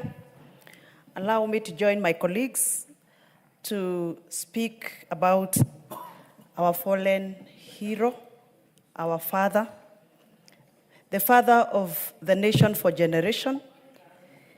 And Mr. Speaker, it is very unfortunate that when I was growing up as a young girl, I grew up knowing Raila Odinga as a politically bad man. We were told stories about him, narratives around his life, and we were made to believe that he was a very bad man. Luckily, Mr. Speaker, when I was elected in last parliament in this house, through my interaction with the very many leaders in this house, like the Honorable Junet Mohammed and the Honorable Millie Odhiambo, when we formed a coalition around BBI, an initiative around BBI, I got an opportunity to share a table with Baba. I remember that one very evening when he hosted me in Karen over a drink to demystify the BBI narratives. And he asked me a question about my one man, 1 shilling push within the BBI. To my shock, Mr. Speaker, I did not know that Baba was that very understanding man. He lent me his ear, listened to me, expounded his opinion, swayed my opinion, and made friendship with this little girl from Githunguri. And from that day on, I was very proud to even have Baba's phone number saved on my phone. I want to speak about how we package political narratives, especially for us, the political class. We have demonized people who don't deserve to be demonized. We have branded people the wrong tags who don't deserve to be given such tags. I know, as I speak, there are so many people wondering, is this the same Wamushamba speaking well about Baba? When we campaigned around Baba's personality to win votes, I think it's time. Baba's story should teach us how we should be speaking politically, even when we are competing for votes. Politics is not worth tarnishing people's images, targeting people's families, and ruining people's social image. As Baba rests, this is a challenge to the political class, I included. Politics is a game, but life is a process. Rest in peace, Baba. And life is sacred. Thank you. Junet, you have 20 minutes. If you will not exhaust your 20 minutes, you can donate to those who are raising their hands.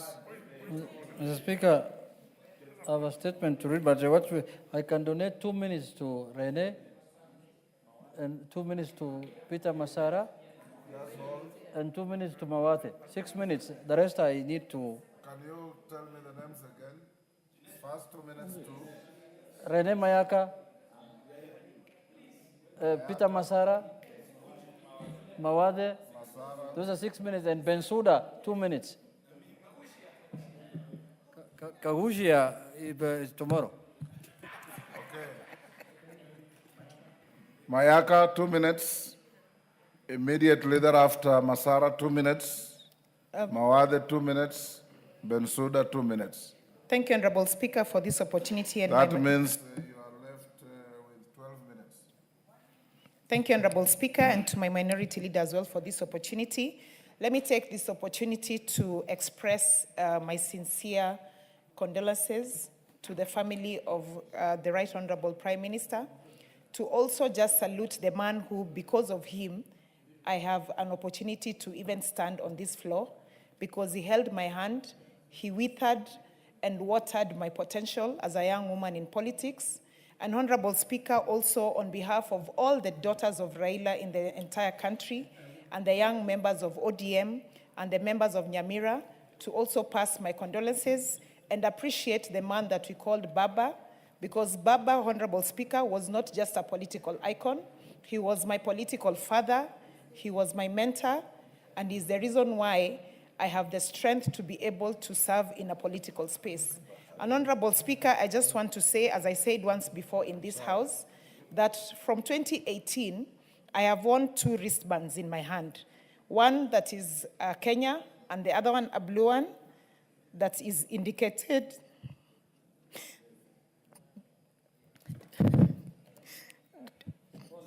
Daughters of Raila, in honor of a man that gave me the opportunity to have a political career. Thank you. Pole sana, Masara. Take heart. Give Honorable Masara 2 minutes, Masara. Thank you, Mr. Speaker. Mr. Speaker, according to us, we mourn for 40 days, but we will mourn Raila forever and ever. But personally, I'm celebrating Raila Amolo Odinga, because without him, I would have not been where I am today. My leadership style, I borrowed from him. When I was in high school, and people were fighting for multi-party democracy, there was a day the late Jaramogi was to visit Godokwer, and I was in Mugori Boys, and all roads were blocked. Raila himself came to Migori Boys and gave us instruction. We went through what he told us, and Jaramogi went to Godokwer. Thereafter, I was inspired with the courage he had, and throughout his entire life, Mr. Speaker, I've been a follower of Raila Amolo Odinga. When I got the message of his death, I told my family that Kenya will never be the same again. Generation and generation will live. They'll call and talk about Raila. Unfortunately, as a human, he will not be there, but the spirit will live forever. Whatever he has done to this country, let us, those who are still in leadership, pursue the spirit of devolution, the spirit of inclusivity. And finally, Mr. Speaker, allow me to thank His Excellency, the President of the Republic of Kenya, Dr. William Ruto. What he did to us, especially followers of Raila, we will never forget. How I wish those who were members of Asimio take a scenario if we were on the street, Raila died in India, what will have happened? We thank... Your 2 minutes are over. Mawade?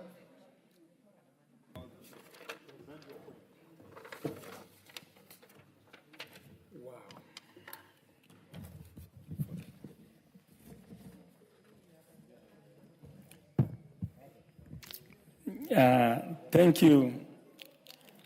Thank you, Mr. Speaker and Minority Leader, for giving me an opportunity today to talk about Baba. Baba, we started Baba a long time ago while I was still in Dallas, Texas. He would come to Dallas, and we would accompany him to Houston, Texas, where we would also meet with the likes of Dacho Wongudu, Ocho, and the rest, and all the way to Minnesota, doing what politicians are supposed to do, fight for the people. All these rights that we are enjoying, supposed to be 2 minutes. All these rights that we are enjoying are thanks to Baba. The multi-party that we are enjoying right now, the freedom of speech, freedom to assemble.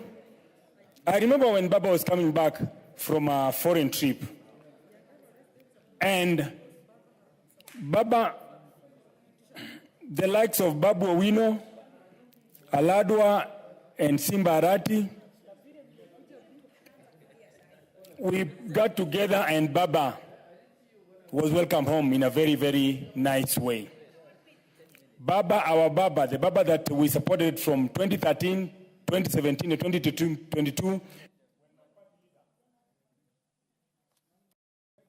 Are his 2 minutes over? Your time is up. Give him 1 minute. Hey, Baba. Anyway, this is the person that we supported for, and I voted for in 2013, in 2017, in 2022, deputized by my party leader, Honorable Stephen Kalonzo Musyoka. Baba will not be forgotten. He knows how to fight for the people's rights. I remember when we went to IBC, we sat down on the tarmac, and we were being mocked by the people who thought that the people should have less rights than we should. Even during the swearing in, I remember Simba Arati and I and Babu we got together the day before, and we will really miss Baba. Baba, we will forever miss you. Santi. Bensouda. Thank you, Honorable Speaker. May His Right Honorable Raila Amolo Odinga rest in peace. Raila Amolo Odinga was God sent. When I come to my political limelight, when nominations were held, as I was campaigning, when I resigned to be the CC for roads in Kisumu County, it was hardly 2 years that I left Jaramogi Oginga Odinga University of Science and Technology. I was told that I'm wasting time. That is the politicians that we have today. Your certificate for nomination is gone. You wait. We shall see where to put you. Carelessly narrated to me. Went into my nerves. I looked for Baba. I traveled up to Joff, where he was addressing all lecturers of all universities in this country. I shared with Baba my heart in his ear, and he gave me a hearing. Jacom told me, who has given them the certificate? Go and campaign. I'm behind you. I campaigned using one pickup as people laughed at me around in Homa Bay County, as people were celebrating in other quarters. I was determined by his word, Honorable Speaker. I was not given a direct ticket in Homa Bay County. I want to confidently put it in Hansard that I was taken through nomination and people voted for me. Honorable Speaker, it even pains me that even the day that result was to be delayed, I was thoroughly tear-gassed, but I said I would leave in the Time up, Mama Bensouda.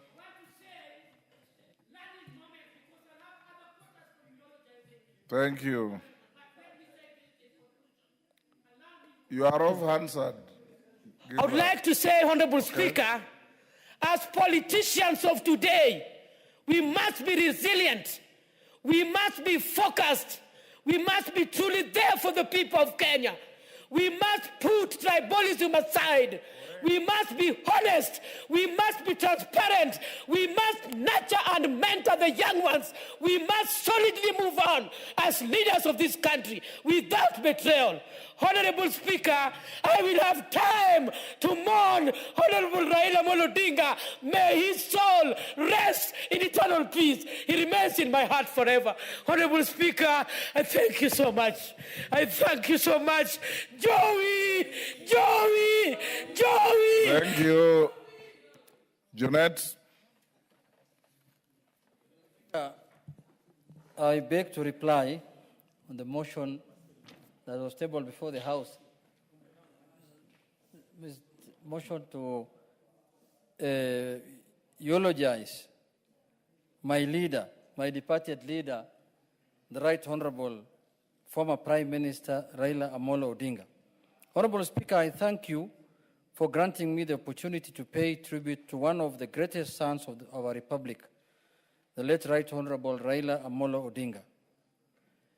At the outset, Mr. Speaker, allow me to acknowledge the President of the Republic of Kenya, His Excellency William Samoei Ruto, the Deputy President, the Speaker of the National Assembly, Honorable Wetangula, and members of both houses, Mr. Speaker, and indeed the entire nation who joined us as a party in mourning and celebrating a man whose life defined courage, sacrifice, and patriotism. Honorable Speaker, Kenya continues to stand united in grief. We have lost a statesman, a reformer, and one of the foremost architects of our democratic journey, Raila Amolo Odinga, who was not merely a political leader, he was a movement, a vision, and a symbol of Kenya's enduring quest for justice and equality, Mr. Speaker. His story is interwoven with the soul of our nation, from the struggle for multi-party democracy to the birth of devolution, from the fight for electoral justice to the pursuit of national unity. Raila's journey was one of the extraordinary sacrifice, from the dark dungeon of political detention to the bright halls of leadership. He endured suffering, persecution, and humiliation, yet he never surrendered his belief in a better Kenya. He stood firm when it was dangerous to do so, and gave a voice to the voiceless when silence would have been safer, Mr. Speaker. Honorable Speaker, to many, he was Baba, the father of democracy. To me, the late Right Honorable Raila Amolo Odinga was more than a leader. He was a friend, a mentor, a father figure, a man whose wisdom shaped my political journey and whose courage inspired my convictions. He guided me with patience, challenged me to think beyond self, and taught me that leadership in service anchored in integrity and compassion. He was the mentor who believed in me when I doubted myself, the father figure who offered guidance with kindness, and the friend who stood with me in both triumph and trial. His counsel was steady, his humor was disarming, and his faith in people unwavering. Honorable Speaker, sir, Raila Odinga believed that leadership is not about privilege, but about purpose. not about position, but about service. His politics transcended tribe and party. He envisioned a Kenya where every citizen, regardless of background, could find dignity, opportunity, and belonging, Mr. Speaker. That I can testify, Mr. Speaker. Through his advocacy for devolution, he empowered communities and brought government closer to the people. Through his lifelong commitment to dialogue, epitomized by the famous handshake and currently the broad-based government arrangement, he reminded us that peace is not the absence of conflict, but the presence of justice and reconciliation. He taught us that unity is not weakness, but statesmanship. Mr. Speaker, sir, to millions of Kenyans, he was simply Baba, a father not only to his family, but to generations who drew hope and courage from his resilience. Whether in Kibra, Kisumu, Garissa, or Turkana, he connected with ordinary citizens with humility and sincerity. He championed the struggle of workers, farmers, and the youth, standing fiercely for the marginalized and forgotten. His dream was a Kenya that works for all his children, regardless of tribe, region, or station in life. Honorable Speaker, to the youth of this nation, Raila Amolo Odinga was more than a leader. He was an idea that truth must be spoken to power, that the fight for justice never ends, that Kenya can and must be better. His life challenges us in his house and beyond to rise above partisanship and continue building the Kenya he envisioned, or united, prosperous, and free. Mr. Speaker, sir, we thank Mama Aida Odinga, his children, the entire Odinga family, for sharing him with the nation and for standing steadfastly beside him through the storms of history. His sacrifices was not his alone. He bore them with grace and dignity. As we continue to mourn his passing, let us also rise to the challenge he leaves behind to make Kenya a nation anchored on justice, unity, and truth. Let us move forward with the courage, compassion, and conviction that Raila Odinga so valiantly exemplified. Mr. Speaker, sir, the Right Honorable Raila Amolo Odinga have departed from our sight. But his dream for Kenya will never die. His legacy will forever echo in these chambers, in the streets where the people once chanted his name, and in the hearts of all who believe in freedom, justice, and equality. Fare thee well, Right Honorable Raila Amolo Odinga, Baba, the people's president, the father of democracy, and the external flame of Kenyans' conscience. Mr. Speaker, I conclude by saying that, Mr. Speaker, we have lost a leader, a friend, who was also your friend. Mr. Speaker, you have worked with Raila. I can testify that. You were with him many, many years in politics, but you have partnered majorly in the elections of 2013. You have partnered with him in the election of 2017, Mr. Speaker, and I know you are very close to him also. I used to find... We always watched Arsenal together. I'm coming to that, Mr. Speaker. Yes. I have joined you people many times in restaurants in Karen and some other places, watching together the Arsenal, team playing, Mr. Speaker. So, Mr. Speaker, this was a very friendly man. This was a man who did not address people because they are from this community or that community. He used to keep everyone close because he's a Kenyan. Mr. Speaker, I don't want to speak about my journey with him. You know, Mr. Speaker, where I came from, and you know when I visited you in Malakisi, how I was looking like, and how I look like today, Mr. Speaker. If you put those photos next to each other, you know. Mr. Speaker, I came to visit you at your constituency that time. You were the Minister of Foreign Affairs or something, I can remember something like that. And I spent the night with you at your home. So, Mr. Speaker, this is a man who has molded many political lives, Mr. Speaker. Myself, Mr. Speaker, when I interacted with Honorable Raila Odinga was in the year 2003. And I became a mayor, I wanted to become an MP.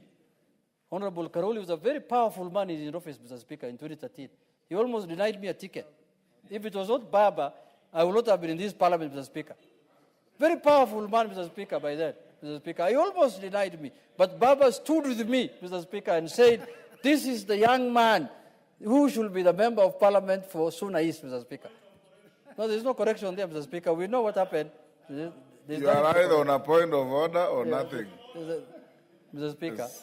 Mr. Speaker. What is your point of order, Carol?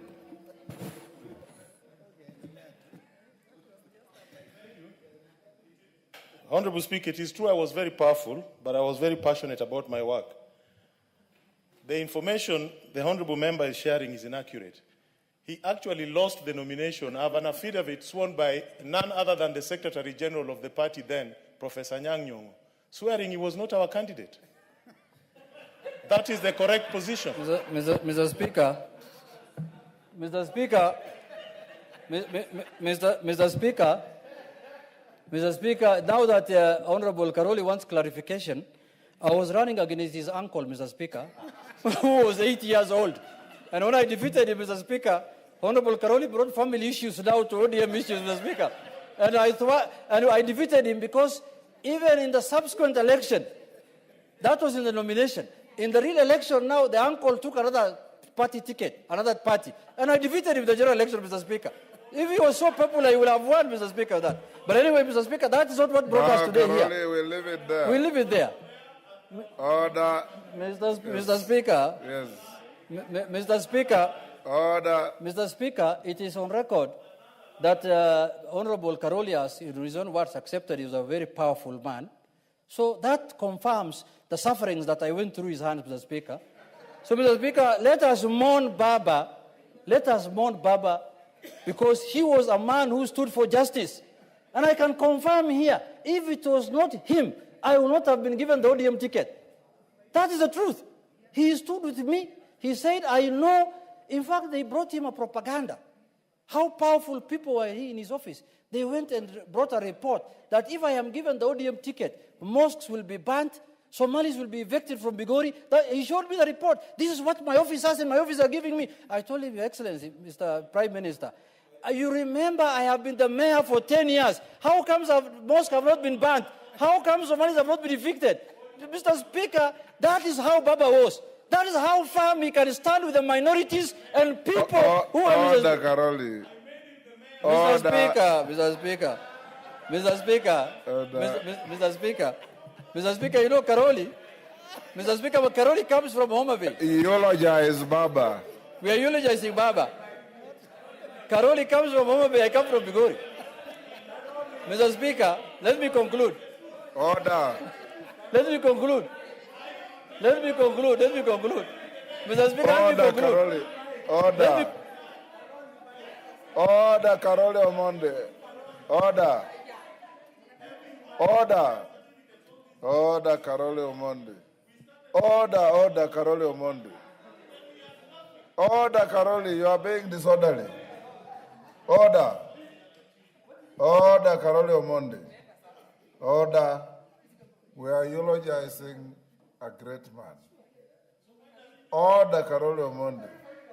And the two of you, order, the two of you, Karoli and Junet, yours truly he has mentored you. Karoli, you know, you worked for me, and you are a decent young man. Junet, you know you have been my friend from 2007. You are a decent young man. Maintain that decency. As we eulogize Baba, and no side shows, and the death of the Right Honorable Raila Odinga should not raise collateral passions on the floor of the House. Whatever there is between your neighboring counties, keep it out there.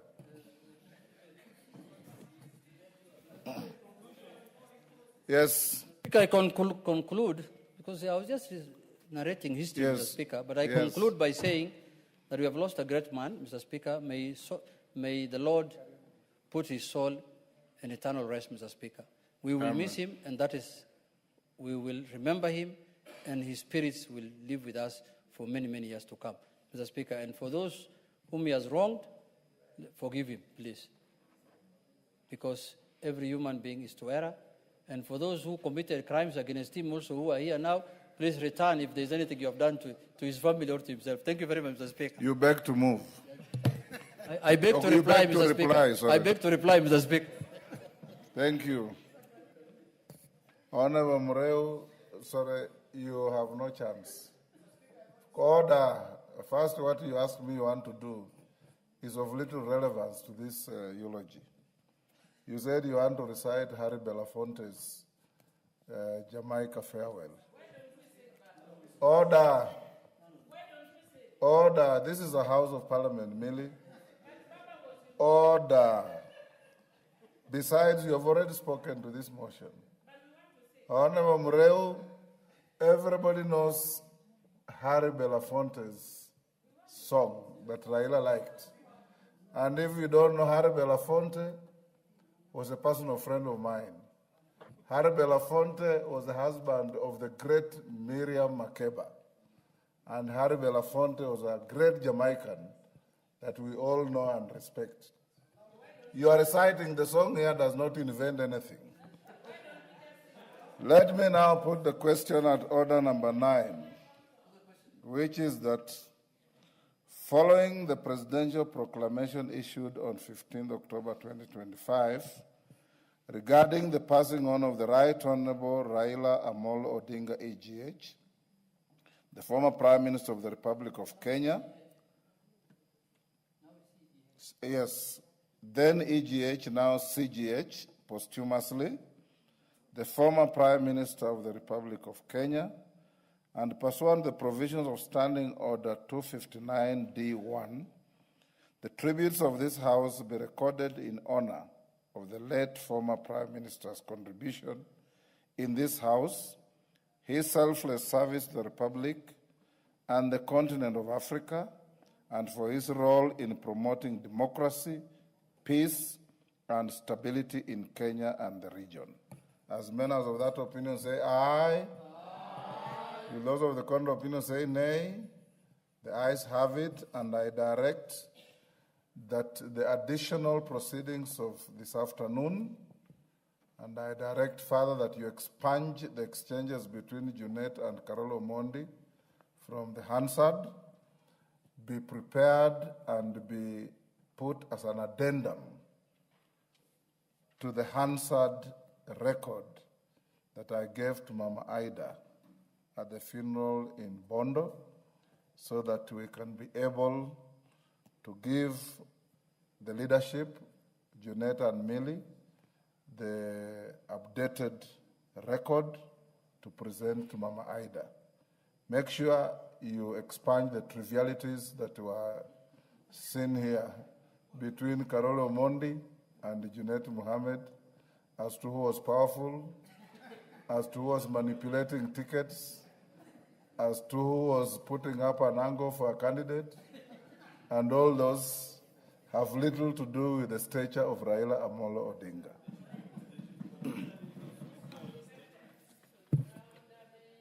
Next order. Order number 10, motion, consideration of 10 regulations relating to the petroleum sector.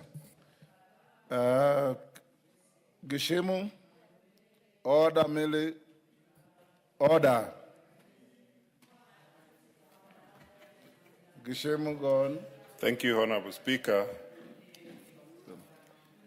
Honorable Speaker, I beg to move that this House adopts the report of the Committee on Delegated Legislation on its consideration of 10 sets of regulations relating to petroleum sector laid on the table of the House Thursday, 16th October 2025, and pursuant to the provisions of Section 18 of the Statutory Instruments Act, Cap 2A, and Standing Order 210 4B, announce in entirety the following regulations.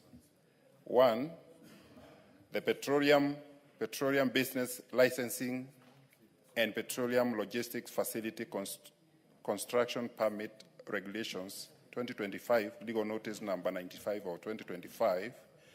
2, the Petroleum Licensing or Petroleum Road Transportation Business Regulations 2025, legal notice number 96 of 2025.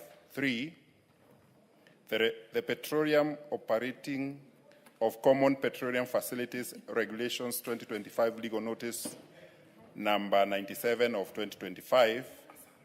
4, the Petroleum Information Statistics Regulations 2025, legal notice number 98 of 2025. 5, the Petroleum Lubricants Facility Construction and Licensing Regulations 2025, legal notice number 99 of 2025. 6, the Petroleum Retail Dispensing Site Construction and Licensing Regulations 2025, legal notice number 100 of 2025. 7, the Petroleum Liquefied Petroleum Gas Regulations 2025, legal notice number 101 of 2025. 8, the Energy Petroleum Information and Statistics Revocation Regulations 2025, legal notice number 102 of 2025. 9, the Energy Retail Facility Construction and Licensing Revocation Regulations 2025, legal notice number 102 of 2025. And 10, the Petroleum Products Quality Management Regulation 2025, legal notice number 104 of 2025. For failure, the reason is for failure to comply with the Statutory Instruments Act of Cap 2A. Honorable Speaker,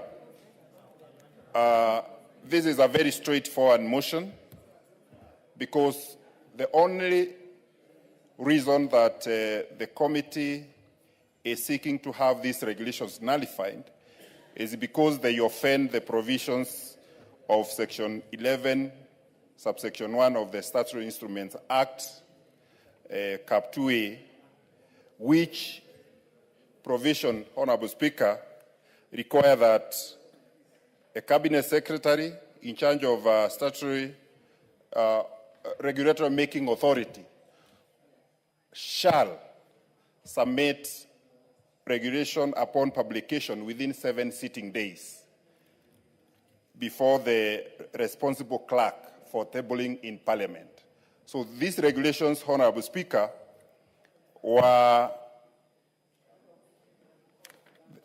these regulations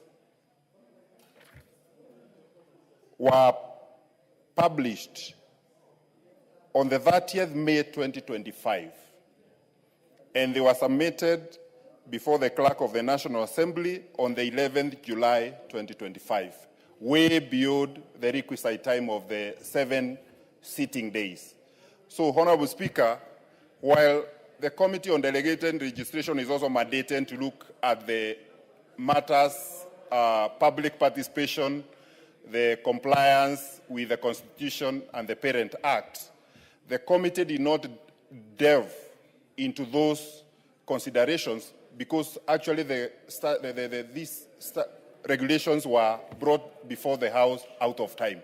So that is the only reason, and I don't want to belabor because the committee has no powers to enlarge time within which to allow the regulation to be tabled before Parliament. Honorable Speaker, without belaboring the point, I beg to move, and I now call upon Honorable Member for Kadhiani and the Deputy Minority Leader, Honorable Robert Mbui, to second. Honorable Speaker. He looks surprised, but Member for Kathiani.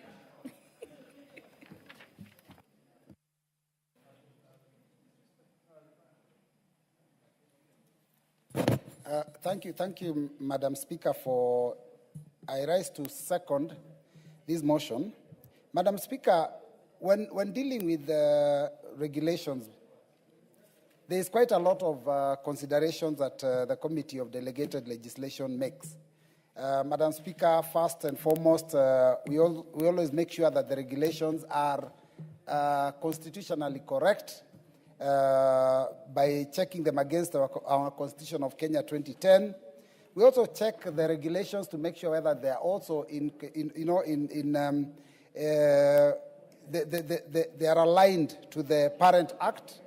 Madam Speaker, we also check the timelines because the Statutory Instruments Act has got timelines within which regulations are to be brought. We check whether there was enough public participation done when these regulations were being created. So basically, there's a lot of things that the Committee of Delegated Legislation checks. But some of the breaches, Madam Speaker, are things that some of the issues are things that could be debated between the committee and the regulatory making authority. But Madam Speaker, there are some that are totally incurable. For example, in the matter of these particular regulations, Madam Speaker, they were presented out of time. So there was absolutely nothing that the committee could do. There was not even point of discussion. There was not even point of debate. There was not even point of the CS coming to make a presentation to the committee, because the fact that it was established that they were brought to the House outside the timelines that are provided in the Statutory Instruments Act, then therefore basically they were incurable. So, Madam Speaker, for that reason is why the committee made a decision that they must be annulled, all of them in entirety. Madam Speaker, the executive has to respect the rule of law, because when statutory instruments are being made, they must know that there is a law that this House must follow in order to deal with any statutory instrument. And that is why you find recently we had a problem with the CS for Treasury, because he makes circulars that have effect of law, and basically by strict reading of the Statutory Instruments Act are actually regulations, and then purports to be able to implement them without even a care about what this House thinks. And Madam Speaker, he makes a circular that contradicts the parent act, the one we call the Public Procurement and Asset Disposal Act. So, Madam Speaker, this is something that the executive has to stop doing, because you must respect the rule of law. These are the things that our late Honorable Raila Amolo Odinga stood for. These are the things that members have been talking about since his passage. And so we must ask the executive to be careful, not to present things out of line, not to go against the law. Madam Speaker, today morning as a committee, and I'm speaking this as I conclude, we were to meet with the CS for education. And Madam Speaker, it is also about the same issue of circulars. Now, Madam Speaker, when a circular is given, and that circular has effect of law, it contradicts Article 94(5) of the Constitution, which, Madam Speaker, allow me to read, says, no person or body other than Parliament has the power to make provision having the force of law in Kenya, except under authority conferred by the Constitution or by legislation. So, Madam Speaker, I want to say that the executive must understand respect is two-way. We respect the executive, but they also have to respect the House. So with those few remarks, Madam Speaker, I second. Very well.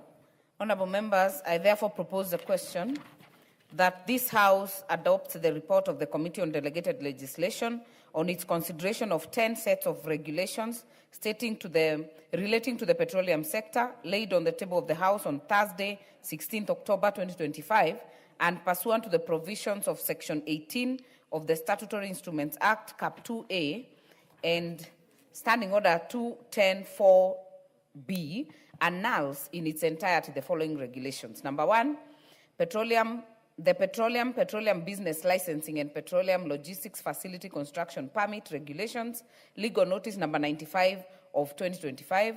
Number two, the petroleum licensing of petroleum road transportation business regulations, legal notice number 98 of 2025. Number three, the petroleum operating of common petroleum facilities regulations, legal notice number 97 of 2025. Number four, the Petroleum Information and Statistics Regulations, legal notice number 98 of 2025. Number five, the Petroleum Lubricants Facility Construction and Licensing Regulations, legal notice number 99 of 2025. Number 6, the petroleum retail dispensing site construction and licensing regulations, legal notice number 100 of 2025. Number 7, the petroleum liquefied petroleum gas regulations, legal notice number 101 of 2025.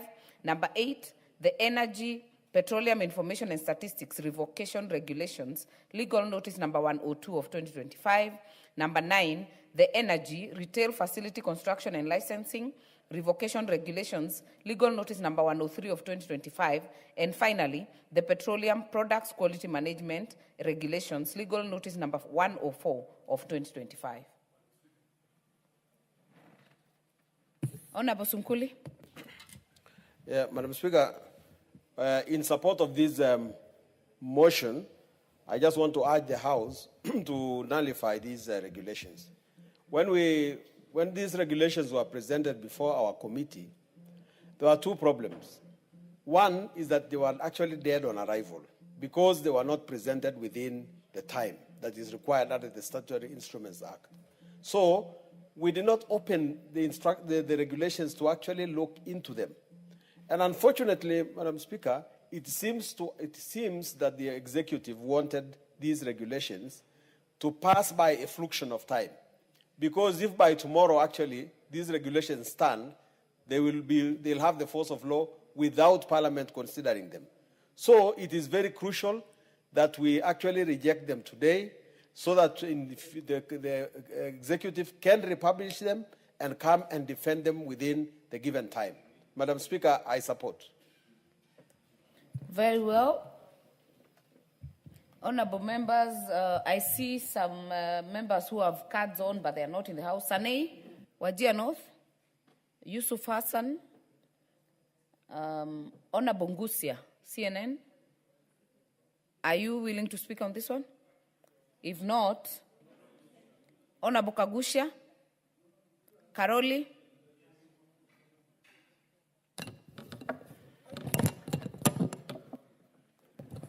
Thank you very much, Right Honorable Speaker. My contribution will not be about the procedural malfeasance that has been committed here or the contents of the regulations, but to ask a question that as a House, when a body that is entrusted under the laws made by this House to make regulations deliberately fails to submit them to this House within the statutory timelines, so that we can look at them. And those regulations, of course, we believe were not made in vain. There must have been some purpose or reasons behind them, raison d'etre, for the regulations, which now then cannot be achieved. Should we just annul, or should we as a House go further and reprimand? What action should we take so that this does not become a routine practice among executive agencies that we have entrusted to make subsidiary legislation on behalf of this House? I think we should not just annul and leave it there. We should annul and take some further action. Because we need to find out, why didn't they submit the regulations within the statutory timeline of 7 days? Why did they wait for 15 days? If they were made these regulations to achieve certain policy objectives. So I think there's a more fundamental question, just other than annulling as a matter of procedure. Because sometimes regulations are made to achieve certain specific purposes, and then because of malfeasance, a deliberate move is made to kill them, yeah, or to have them not come into effect. So as a House, we should really take this matter seriously. Thank you, Right Honorable Speaker. Owen, Honorable Owen Bai. I just want to first inform Council, a very learned friend, no, a very learned man, I was told not to use learned friend, that he needs to move beyond that and amend the law so that we don't just throw them out, but that the law says that Parliament can also follow up by doing 1, 2, 3. But as it stands, the law is that we bring them here and just throw them out. And that's what the law says. And I think you're a good legislator, and the people of Suba North, South or North? South voted very well for you. And although Junet has very unpalatable words about you, but I think you're a great man. And please help this parliament amend the law, okay, so that we'll be able to do further than. But Honorable Speaker, I want to speak on the regulations that the committee is proposing that we actually adopt the report to do away with this regulation. Honorable Speaker, I think it's very important. The reason why we pass law here, and law with a rider to say that the parent ministry will make regulations, is to give effect to the law, But when, Honorable Speaker, cabinet secretaries or ministry or department or sagas come and do regulations, they make you regulations, they want to sneak them behind Parliament, Honorable Speaker. It is very clear it is only Parliament that can make law, Honorable Speaker, but not any other body. And sometimes you realize that they sneak law and wait so that we don't know, so that the time passes, elapses, and therefore it becomes law. I want to tell those that have been given the opportunity by the President to serve in the capacity of cabinet secretaries, please do the duty that you are mandated by law. Create the required regulations, make the required regulations, and bring them to the House as fast as possible so that we can give effect to the law. Sometimes we have law that we cannot implement because regulations have not been done. You cannot operationalize the law very well because regulations have not been done, Honorable Speaker. I'll give you a good example, Madam Speaker. Even as Mr. Gishimu tries to distract you from what I'm trying to say. Honorable Speaker, you remember the Fisheries Bill, the Fisheries Act. The Fisheries Act went into operation without regulations for many years, Honorable Speaker. And the fishermen in Kilifi, the fishermen in the coast, the fishermen in Nyanza, and the fishermen all over the country suffered just because a cabinet secretary failed to bring regulations. Regulations which were meant to actually to operationalize the law. What happened after having all this law for many years, Honorable Speaker, the court in Malindi actually declared that law unconstitutional because somebody failed to do his duty.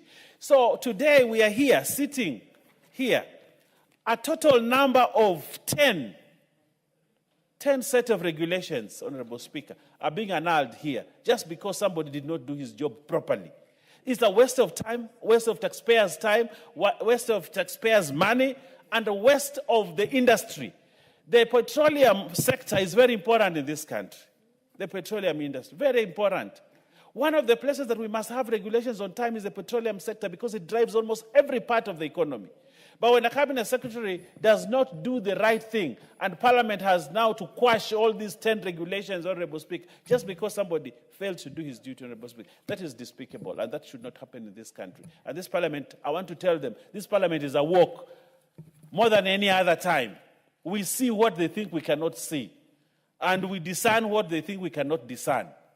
And Honorable Speaker, I want to congratulate the committee for doing the right thing. And I want to say that the committee of delegation continue that way. And those cabinet secretary or people given mandate to develop subsidiary regulations must follow the law and do it properly, do it well, so that this country and the industries that they've been put in charge of can move forward. I thank you, Honorable Speaker, and I support. Very well. Honorable CNN. Not on this. If there is no more interest on this, Member Fortetu.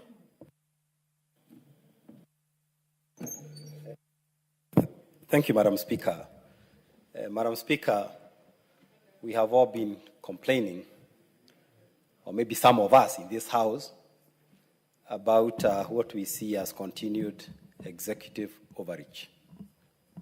And especially cabinet secretaries, maybe even regulatory authorities, doing things that are clearly outside what they have been mandated in law. And Madam Speaker, this House has a duty ahead of it, and I like what the Deputy Majority Leader has said, that we are now woke more than any other time. And as a House, we must be alert to some of these executive decisions that are being sneaked time and again behind Parliament's back. If we are to redeem the image of this House, which you know, Madam Speaker, is at an all-time low in the eyes of Kenyans, where they see Parliament as a puppet of the executive, where they see Parliament as not, aligned to what is going on in the country, where they see Parliament as a rubber stamp.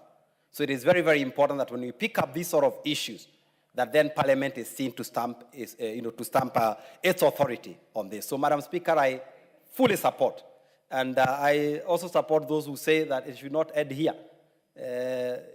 These sort of actions must have some sort of follow-up actions, so that, as they say in Swahili, iwe funzo kwa wengine.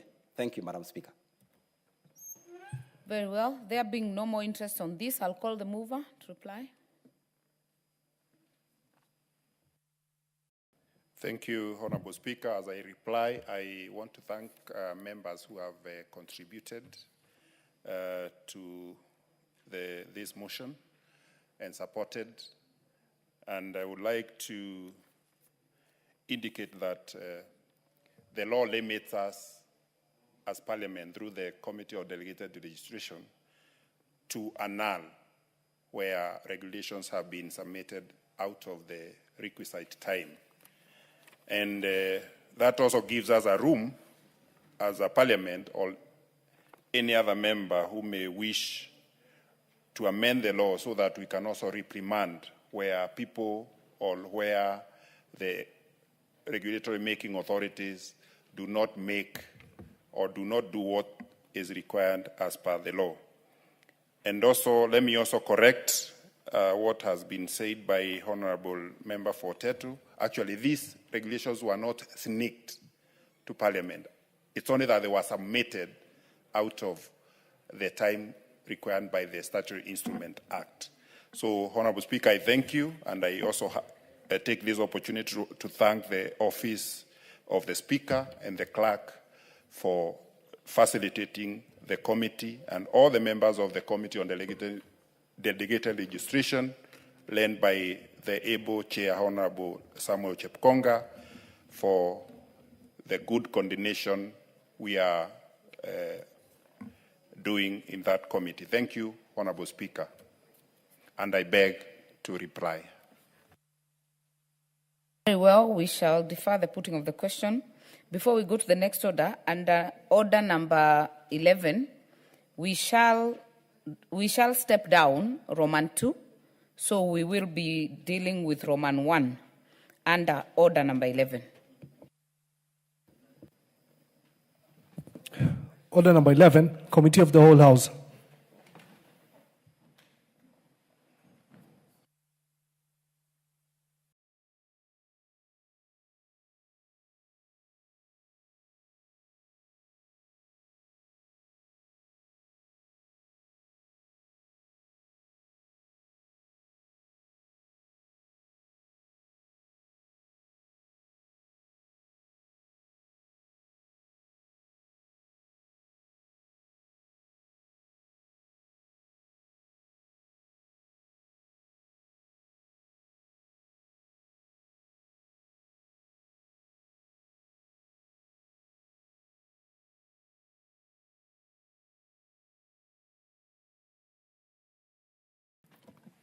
Honorable members, we are now in the Committee of the Whole for the consideration of the Pyrethrum Repeal Bill, National Assembly Bill number 40 of 2024.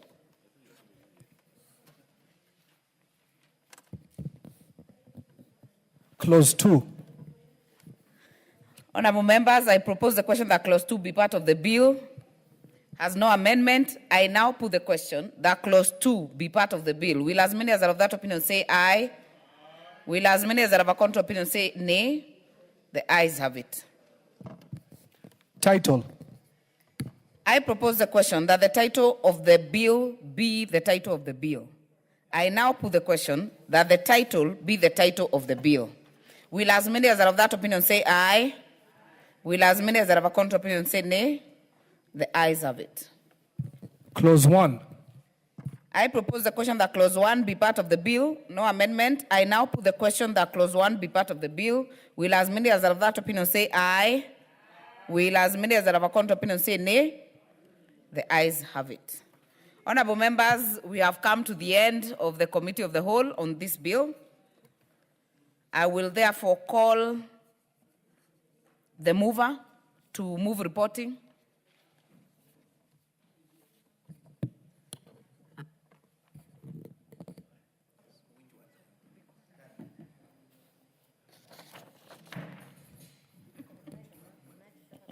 Thank you. Honorable Chairperson, I beg to move that the committee do report to the House its consideration of the Paretram Repeal Bill, National Assembly Bill number 40 of 2024, and its approval thereof without amendments.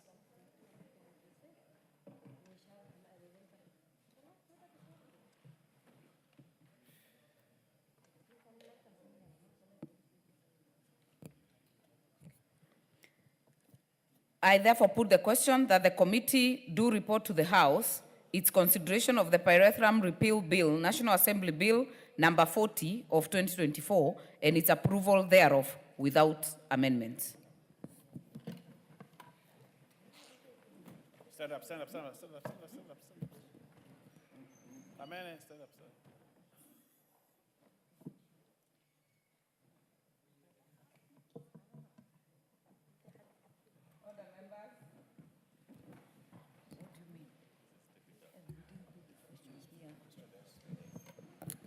Order members, allow me to retake that and put the question that the committee do report to the House its consideration of the Pyrethrum Repeal Bill, National Assembly Bill number 40 of 2024, and its approval thereof without amendments. Will as many as are of that opinion say aye? Aye. Will as many as are of a contrary opinion say nay? The ayes have it. Rise, all rise.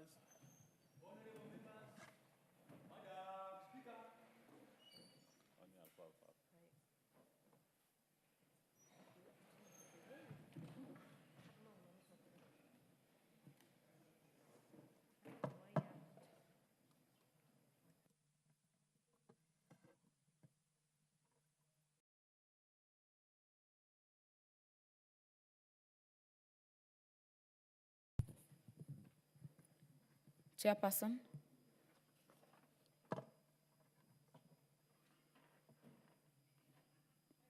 Interesting. Honorable Speaker, I beg to report that the Committee of the Whole House has considered the Pyrethrum Repeal Bill, National Assembly Bill number 40 of 2024, and approved the same without amendments. Mover. Honorable Speaker, I beg to move that this House agree with the report of the Committee of the Whole House on its consideration of the Pyrethrum Repeal Bill, National Assembly Bill number 40 of 2024. I also request the Honorable Ngogoyo, yes, to second the motion. Thank you, Madam Speaker. We have gone through the bill and we support it as it is. Thank you. Second. Oh, did you Madam second, Honorable Speaker, Member? I rise to second. We have gone through the bill. We've exhausted debate, and we agree with the Committee of the Whole. Thank you. Very well. Honorable members, I therefore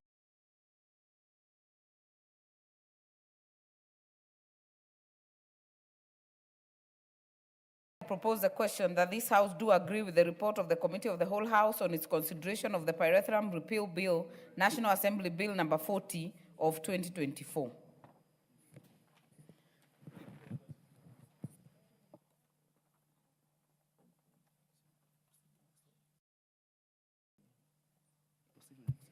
So, honorable members, the putting of the question will be deferred to the next sitting. Next order.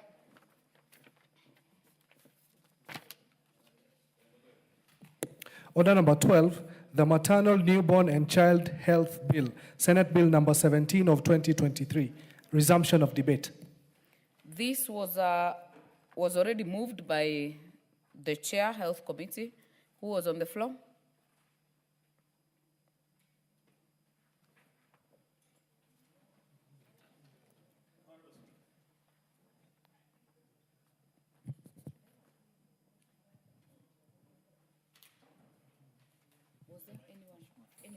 Honorable Speaker, I beg that Understanding Order 90. Wait, Honorable Mbaya. Honorable Fatuma had a balance of 5 minutes, but she's not in the House, so we'll continue with the debate. Honorable Owen, were you on this? Yeah, I want to request you to call the mover to reply, because looking at the lapse of time, people may not even recall what this bill was about. But I think debate was done conclusively, and therefore, now that the Honorable Dr. Nyikal is here, he could reply and we move on. And this is a good bill, after all, Honorable Speaker. And I think by the we get to third reading. Very well, you've made your point, Honorable Owen. Honorable members, allow me to put the question that the mover be called to reply. Will as many as are of that opinion say aye? Will as many as are of a contrary opinion say nay? The ayes have it. Mover. Chairman for Health Committee. Thank you, Honorable Speaker. I wish to first of all appreciate the members that contributed to this and the issues that they raised pertaining to this. And I also wish to appreciate the Senate members that actually brought this and the support that it came through in our committee. Honorable Speaker, this is an extremely important bill because if you look at our health data, if you look at the indicators of health, this is the one area of the health sector where we still need a lot of work to do.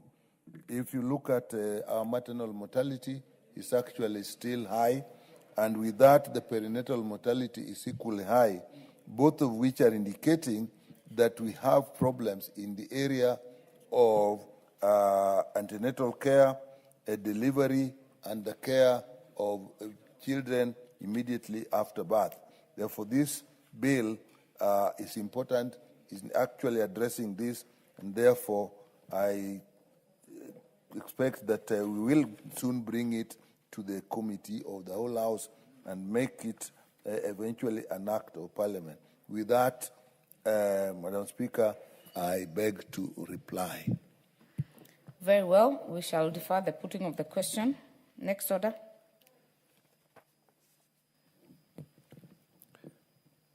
Order number 13, motion, consideration of sessional paper number 5 of 2024 on the National Green Fiscal Incentives Policy Framework. Chairperson, Departmental Committee on Environment, Forestry and Mining. Not in the House. We shall defer that order. Next order. Order number 14, the Tea Amendment Bill, Senate Bill number 1 of 2023, second reading. Honorable Brighton Yegon.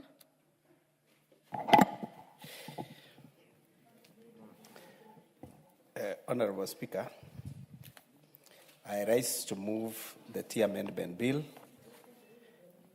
2023, Senate Bill number 1 of 2023 for the second reading.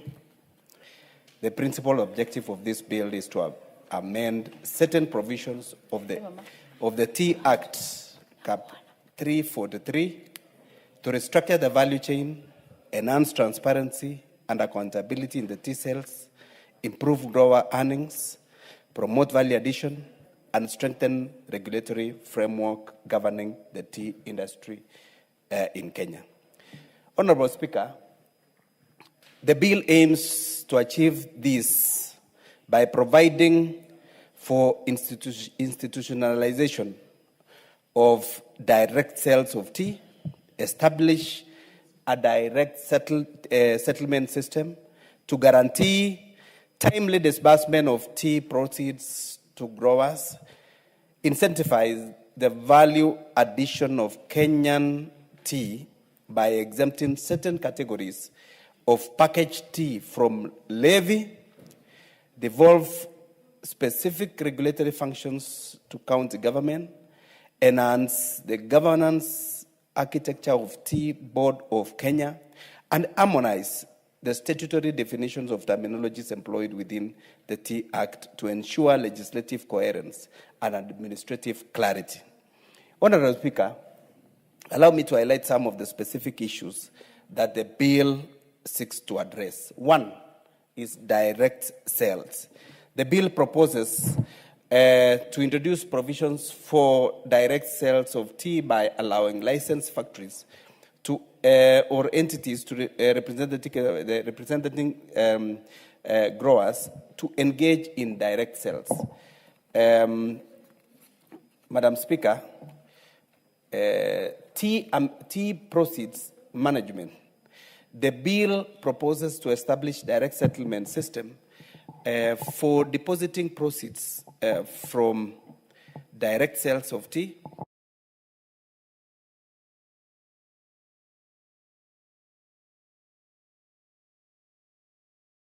within 14 days after the auction. Number 3, Madam Speaker, exemptions from the tea levy to incentivize value addition and diversification. The bill proposes to amend the existing law to exempt specialty and value-added teas packaged in certain quantities from the payment of the tea levy.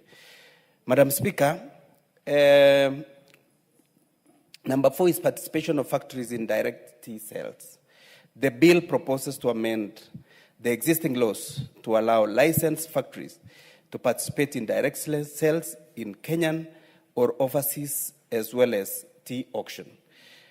Honorable Speaker, the tea industry being a critical sector in the economy of this country, the Departmental Committee of Agriculture and Livestock conducted an elaborate public participation that involved all stakeholders in the country who gave their views, their opinions, and inputs through both oral and written submissions, which the committee considered and factored in to the report tabled in the House today. Madam Speaker, as I conclude, allow me to thank the Senate for approving this bill to come to this House, all the stakeholders in the tea sector for their immense input, and during the stakeholder consultation, members of the Agriculture and Livestock Committee for their effort for refining this bill, all the members for their input to ensure that we deliver appropriate bill to the tea sector. Honorable Speaker, the Tea Amendment Bill 2023 introduces progressive reforms that are consistent with the constitutional principles and national economic agenda. We recommend that, subject to minor drafting, the refinement and amendment which the committee and members of this House will move, the bill be approved for enactment. With that, I beg to move. Madam Speaker, I want to add the following.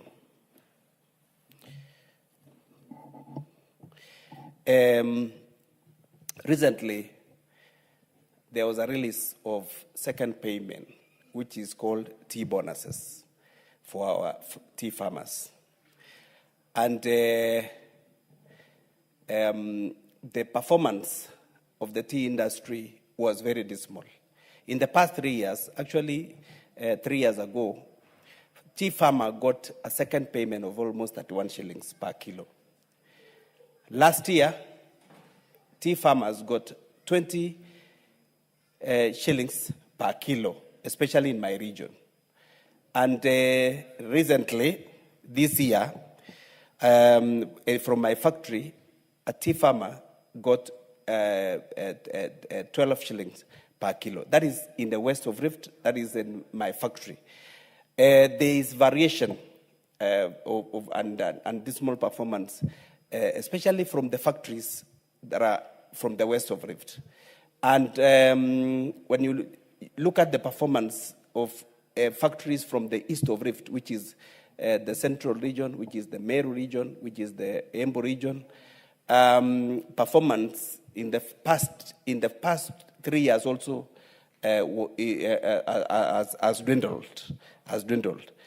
There are so many variations and factors that contribute to this, Madam Speaker. And these are issues that we're trying to sort out by moving this particular bill and by trying to pass this particular bill so that it can assist our farmers get to improve on price per kilo going forward. Madam Speaker, more than 700,000 smallholder tea farmers depend on tea.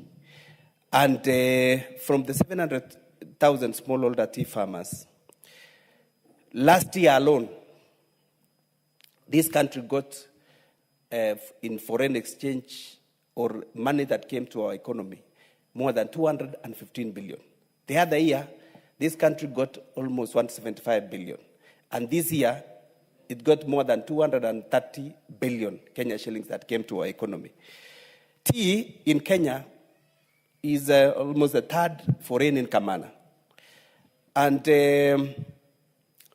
tea is a cash crop that we need to protect, Madam Speaker. And that is why we are coming in with this bill, so that it can be able to assist our farmer, get even more price per kilo. The reasons for the dismal performance of our tea industry, and especially tea factories from the west of Rift, are ranging from issues to do with cost of production in our factories. There are issues to do with staffing. Most of the factories in the west of Rift are overstaffed, employing relatives. And that is the reason why when the cost of production goes up, then it means the money coming to the pocket become less. One of the other reasons is the wood fuel, which has been inflated. And these are among the reasons that we are currently investigating. In fact, I saw a draft of a motion bringing in another committee in this house so that we can be able to investigate the value chain of tea and be able to establish where these losses or where a farmer loses from the entire value chain in the tea industry. Madam Speaker, there are other issues to do with hydropower. Some of the factories in the west of Rift, Madam Speaker, contributed money worth almost 138 million. From the 7 factories in the west of Rift which contributed to build a hydropower plant called Setet and Kipsonoi. To date, Madam Speaker, none is complete. In fact, money has been dispensed for Kipsonoi plant for mobilization of almost 200 million 2 years ago. And to date, nothing has happened in that particular construction of that particular hydropower. And this is the reason why we want audit and forensic audit for that matter, so that we can be able to establish where farmers' money went to. Where farmers' money went to. And we need to know also the timelines for completion. Because if this hydropower would have been complete, then farmers would have enjoyed lower cost of production. And therefore, the money that will be saved will be channeled into the pocket of the farmer. Madam Speaker, there are issues to do with tea testing.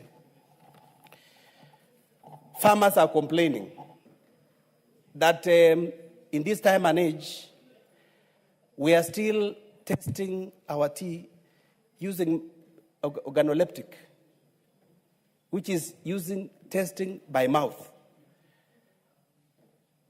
And testing by mouth, Madam Speaker, a person who took his whiskey yesterday night will be testing your tea in the morning.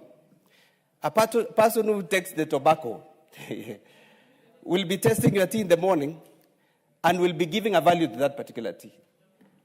These are things that farmers from the West are complaining, and farmers from the West are disputing, and farmers from the West are saying we are supposed to shift from the organoleptic testing to scientific or blind testing. Madam Speaker, we have to move. We have to move from the organoleptic to blind testing, because even in our exams today, Madam Speaker, they only put in the index number, which does not show the name of the pupil sitting for the exam, and does not show the school where the pupil is coming from. This is to avoid, men as biases, to avoid that person who is marking, for him to know where this pupil is coming from. Because if I come from school X, for example, today, and I'm marking an exam from school X, and I know a student coming from school X is my son, my daughter, of course, I'll be biased in a way. And that is the reason why we have to shift from the organoleptic testing to either blind or scientific. And I want to applaud Tea Board of Kenya, because currently they are seeking for support for us, Committee of Agriculture, to support it with regards to funding or providing a budget and appropriating a budget for them to build scientific labs so that they can be able to test our teas and give it a proper value, Madam Speaker. Madam Speaker, all this happens in the auction, and I'm happy today. Through this bill, we are going to introduce direct sales. And direct sales means directors at the factory level or the management service at the factory level will be able to negotiate with buyers directly from outside the country or within the country and sell their teas without having to pass through the auction. Madam Speaker, these matters of tea in Kenya, the tea production in Kenya, the teas that we produce in Kenya, we only consume 5%. And we export 95%. And most of the countries that we export to are traditional markets. The markets that we found in 2000 when KTDA was still an authority. And to date, we've not shifted to new markets. And that is why today we want to shift from the traditional markets, and that is why we want to empower Tea Board of Kenya. This bill is trying to empower Tea Board of Kenya so that they can be able to venture into new markets, they can look into new markets and negotiate so that we can be able to get direct sales of our teas. This bill is also trying to empower Tea Research Institute, so the Tea Research Institute can be able to do proper research on the good loans that our teas can, of clones that the clones that can produce the best teas, especially specialty teas, the orthodox teas, the green teas, and the purple tea, and all those value-added teas. Madam Speaker, some of the challenges that we are experiencing in our factories are to do with the merged accounts. You find that, especially in the west of Rift, there are so many factories that are lumped up together. Kapkoros Tea Factory, for example, has around 4 other factories that are that Kapkoros has given birth to. One of them is Moti Goti, another one is Olenguruoni, Tirigagati, and others. And when it comes to calculation of this payment, despite of the performance of each individual factory, they do an average. So if you work hard, for example, like the way Motigo Tea Factory worked hard, and they got a positive of 8, and the way the other factories did not work hard, and they got a negative, at the end of the day, they come and do an average, which now pulls down the people who worked hard and struggled so hard to pick the right quality of tea, which is 2 parts and a leaf, and the others may not have considered picking the right quality, and it demotivates the farmers from the factories who worked so hard and who kept the promise of keeping the cost of production down.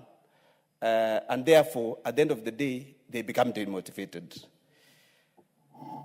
Madam Speaker, so many factories, especially from the west of Rift, have borrowed loans to settle the second payment.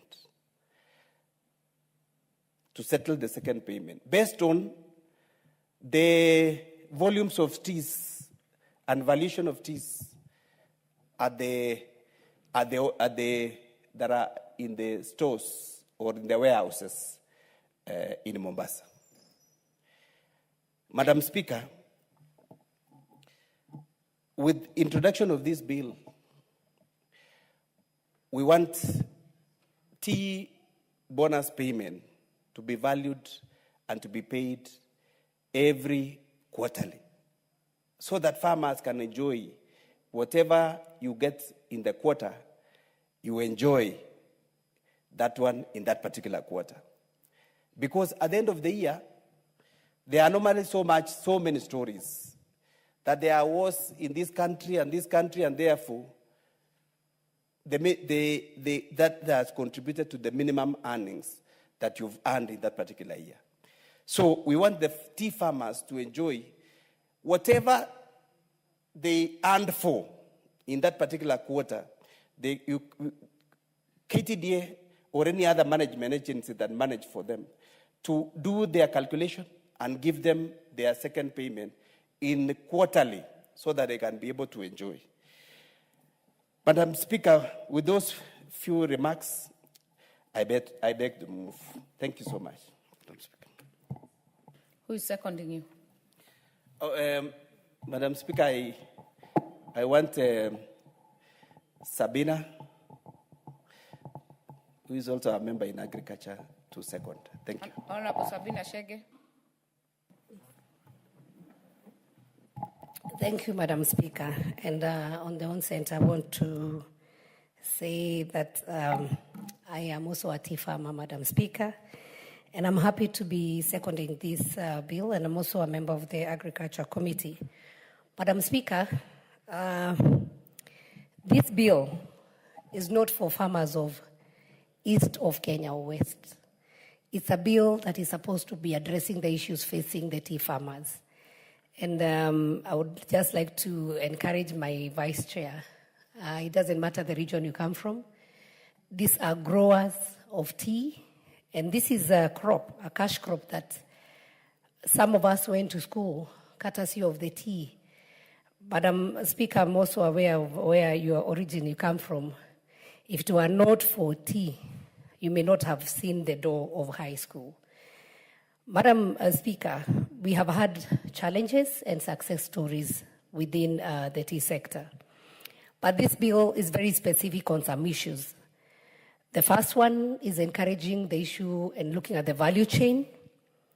This bill wants to enhance transparency so that it doesn't matter where the farmer comes from or the numbers of directors representing at the high, the national level of the Kenya Tea Development Board. But Madam Speaker, every farmer, there'll be transparency on how much money has been sold, where their money went to, and how much money belongs to the grower. So accountability has been encouraged in this bill, and especially in the sales of tea from the auction. And Madam Speaker, this bill aims to improve the growers' earnings. It also aims to improve the value addition.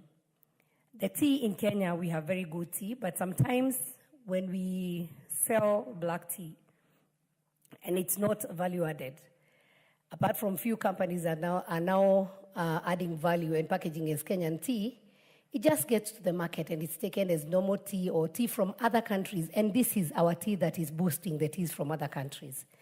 So it is important at this time that the companies, the people who, or the factories who adds more effort in value addition, they'll be exempted from some levies, and they'll also be exempted from some taxes so that they're encouraged. We market our tea as Kenyan tea, having been added value. And I am very sure, Madam Speaker, yesterday I passed through a supermarket and I was buying tea, and I was very proud to see some of the companies, Kenyan-owned companies.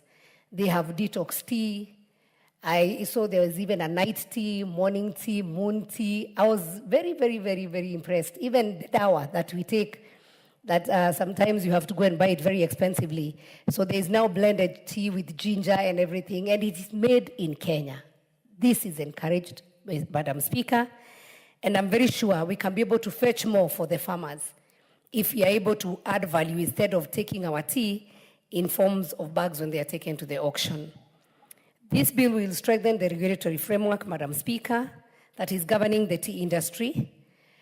And Madam Speaker, as we talk about the direct sales to be encouraged, we know our farmers have become almost slaves to the banks.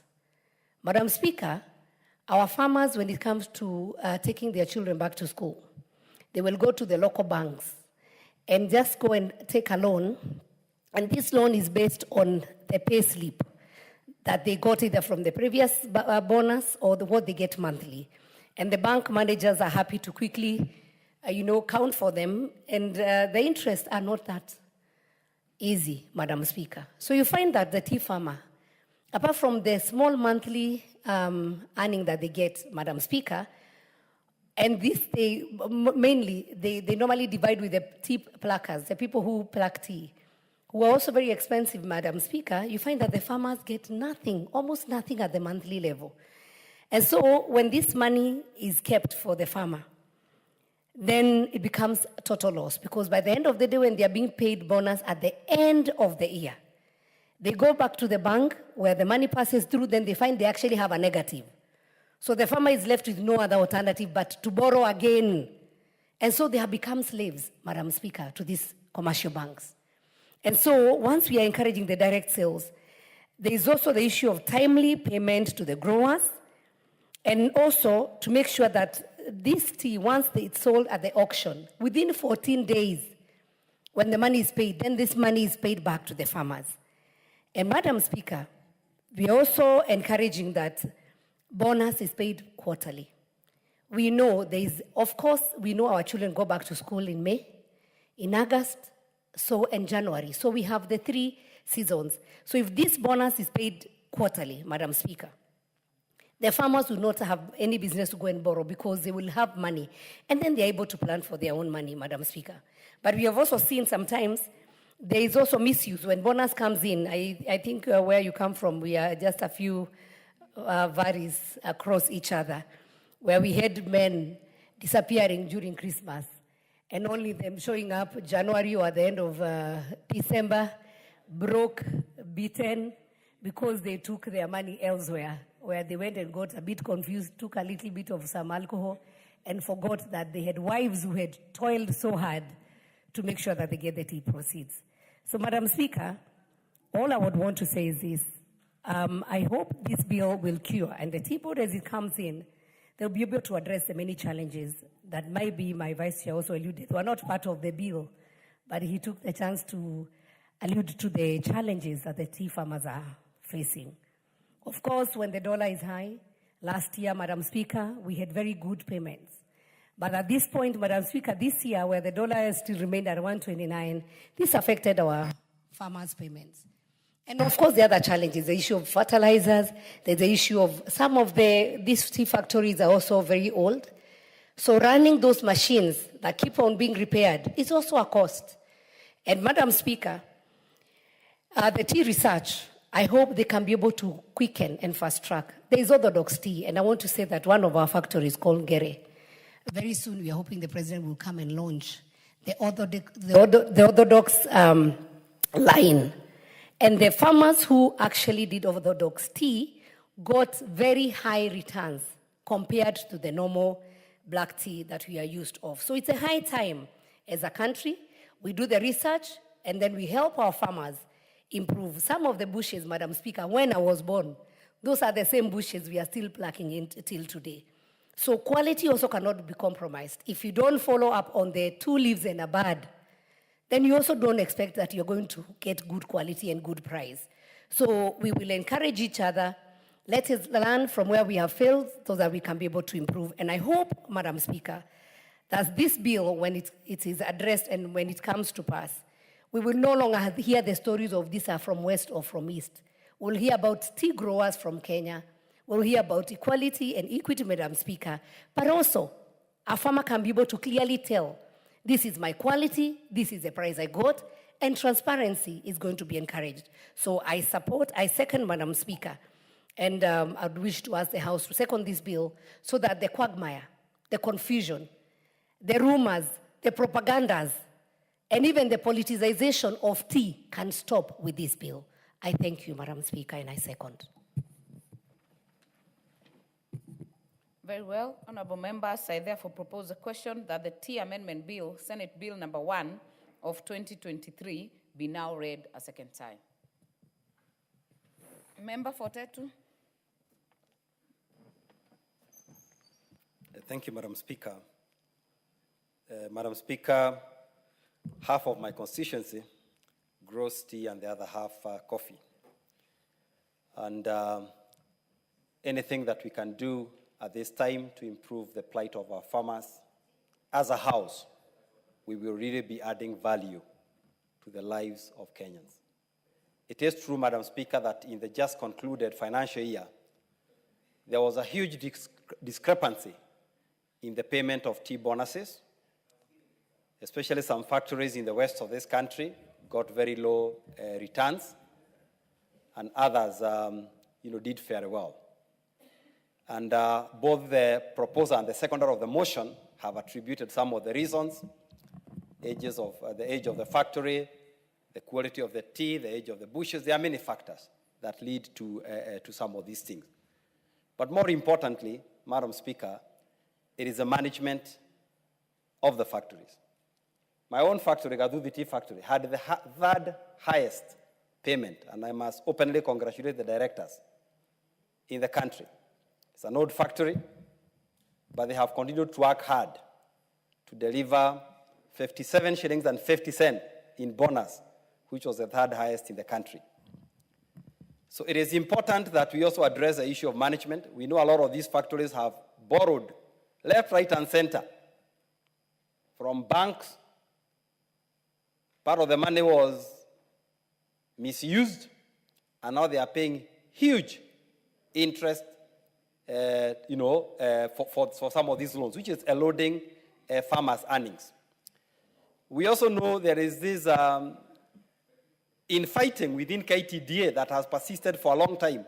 Thankfully, now it's a bit settled, which has also, to a large extent, compromised, the whole management of the tea sector.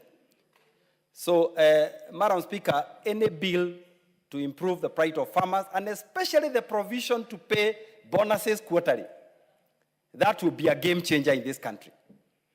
I am a tea farmer. I have a small, very, very small piece of land for tea. The money I get monthly is not even enough to sustain the person who picks the tea.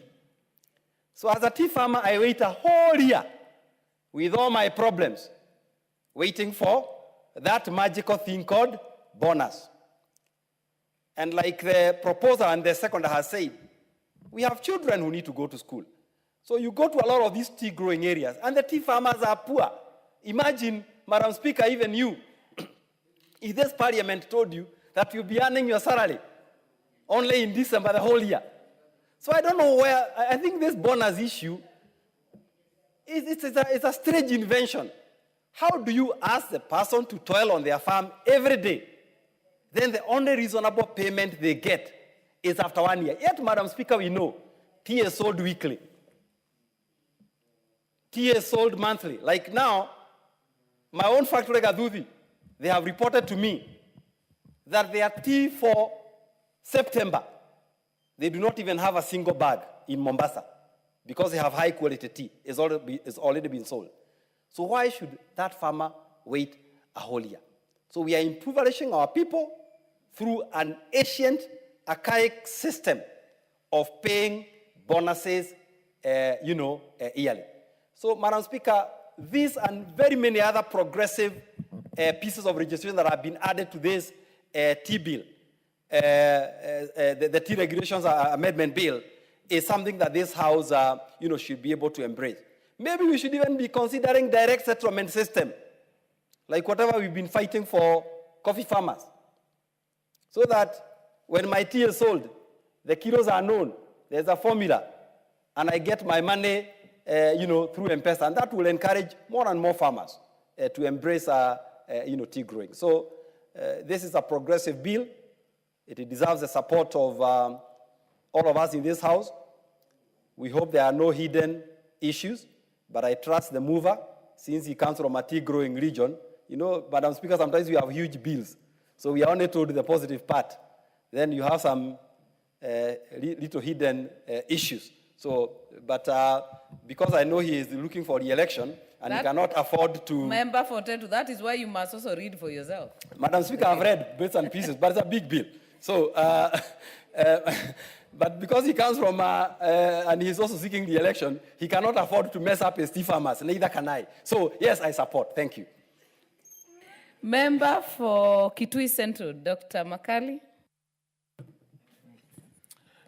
Yeah, thank you. Thank you so much, Honorable Speaker. Honorable Speaker, I want to thank you for this opportunity. It is obvious that where I come from, we don't grow tea, but I want to support this important bill, Honorable Speaker. Honorable Speaker, listening to those who grow tea, what they are telling the country is they are facing challenges in terms of payments. Our farmers are toiling the whole day, doing very hard work in terms of ensuring that there is tea.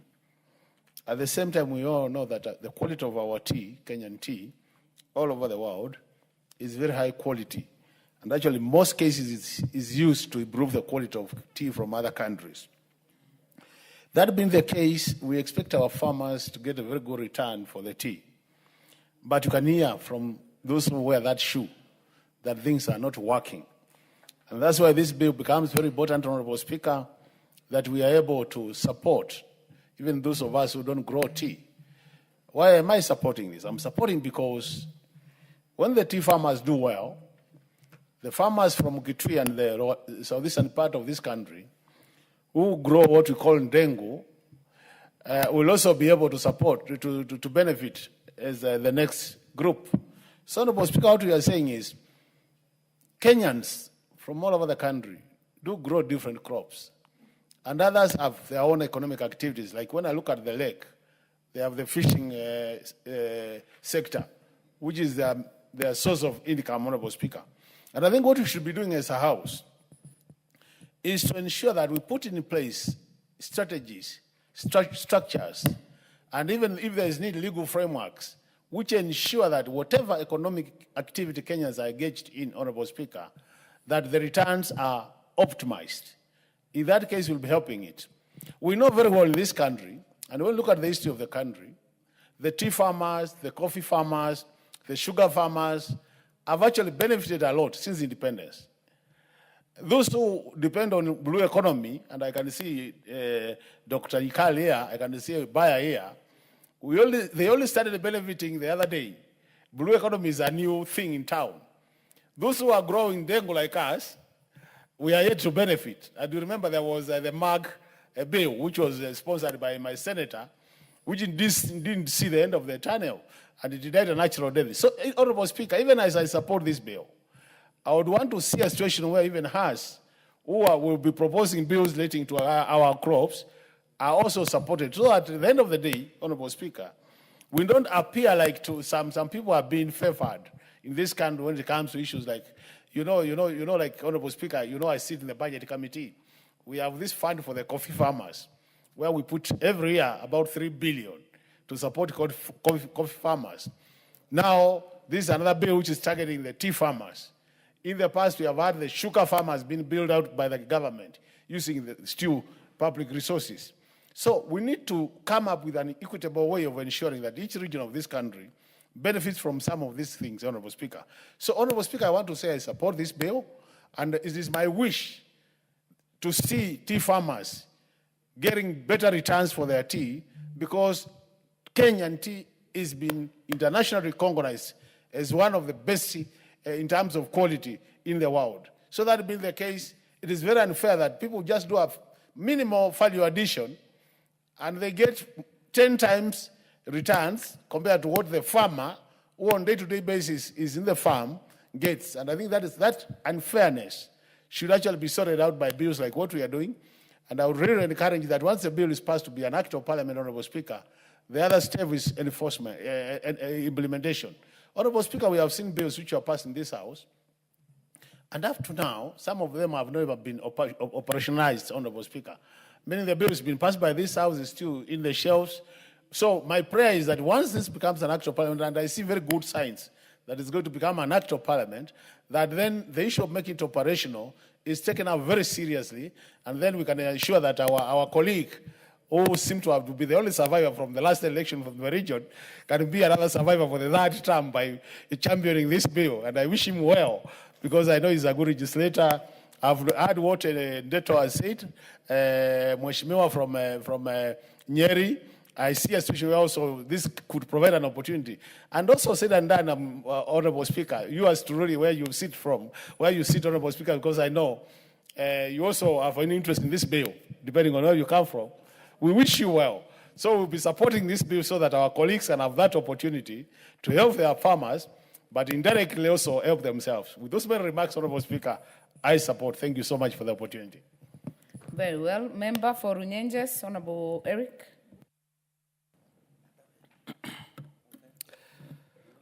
Thank you. Thank you, Honorable Speaker, for the opportunity to contribute to this very progressive bill.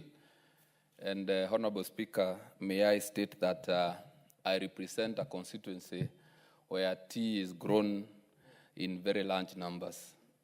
And for the avoidance of doubt, I am the Member of Parliament who represents people who sell their tea in the Rukuriri Tea Factory, which was the best factory in the entire country in terms of the amount of money that it paid the farmers.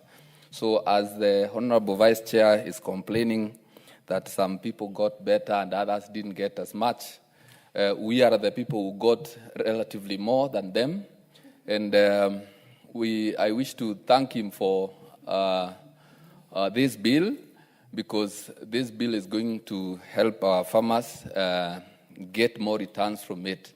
Honorable Speaker, the bill speaks to the issue of direct sales for tea by allowing licensed factories to engage in direct sales.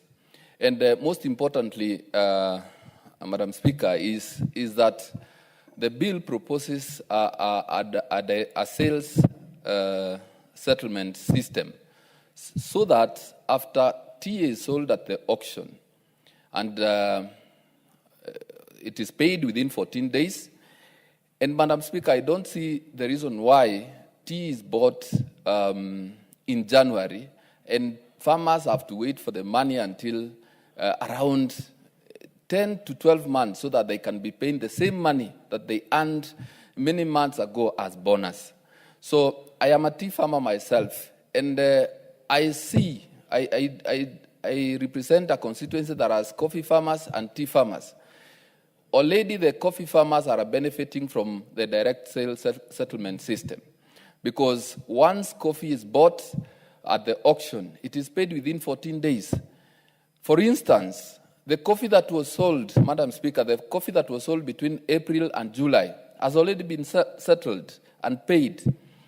So I am believing that should our tea be sold and payment settled within 14 days, then factories and directors have a responsibility now to pay the farmers their money in good time, because farmers have bills to pay, farmers have kids to educate, and the more they keep the money, the more they get opportunities to have their money squandered by the managers and the directors who perhaps are wrong.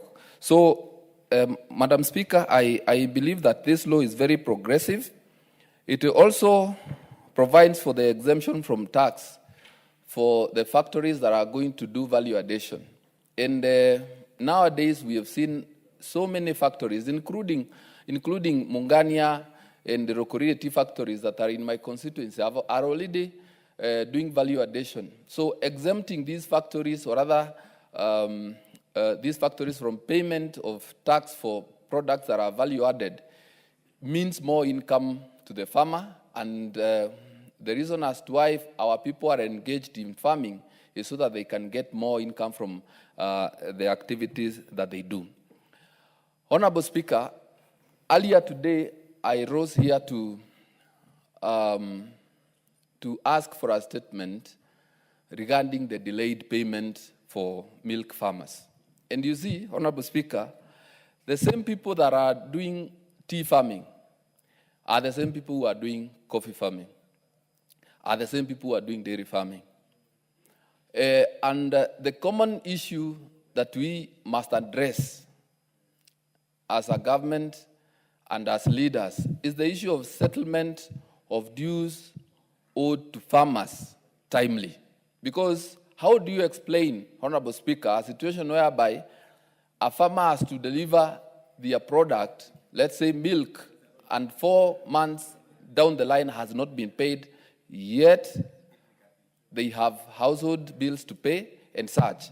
So this tea bill, Honorable Speaker, through its direct sales system, settlement system, will help farmers get their money in time so that they can attend to their other responsibilities that they have. And I believe since it has worked in the coffee sector, even in the tea sector, it is going to work. I have seen, Honorable Speaker, in my constituency, we now have more people planting coffee. And the reason is they are now getting better income from coffee. And I believe now the tea farmers will get help from this progressive bill. So, Honorable Speaker, I support. Owen Bayer. Honorable Speaker, just like the Honorable Makali Mulu, I want to put a disclaimer that we don't grow tea where I come from. But Honorable Speaker, tea, when we were in school, we were told tea is one of those high foreign exchange earners, you know. Tourism, tea, coffee, you know, high foreign exchange earners. And we, as a country, we benefited. And you remember there was a time in this country where there are two words that were very important, the coffee boom and the tea boom, you know. And that time, the economy of this country was actually booming because of what was happening in the agriculture sector. That time, there was a lot of very good farm inputs, and farmers were encouraged. And actually, Honorable Speaker, to tell you from the bottom of my heart, this country grew from tea and coffee. You know, that is where it sprang from independence. And you know, tea became one household commodity. Every family had tea in the morning, the British way, including Dr. Yikal's family, and including the Honorable from Suba. You know, tea. I know he takes tea up to today. You don't take tea, you take coffee. Yes, but a lot of families in this country, Honorable Speaker, up to today, they do tea in the morning because tea was such a fundamental drink. It was part of the Kenyan staple food, if I may put it that way, Honorable Speaker. And because of that, Honorable Speaker, economies and families actually got an opportunity to be who they are. They were able to take their children to school. They were able to build nice houses. They were able to grow wealth, Honorable Speaker. They are actually, Honorable Speaker, in the history of this country, people whose wealth and they became very wealthy, only came from tea, Honorable Speaker. But Honorable Speaker, that's the time when agriculture sector, investment in agriculture sector were almost limitless. There's a lot of investment in the agricultural sector. But today, Honorable Speaker, the agriculture sector is taking a back seat. And yet we are still a very agrarian economy. We understand it. We are still a very agrarian economy. And yet we are not investing in what is a fundamental for us, Honorable Speaker. The economist, Makali Mul, will support me, or if not, is this. Show me your budget and I show you your direction. There is a maxim like that in economics. Show me your budget and I show you your direction. If you do not invest in a certain area, you cannot grow in that area.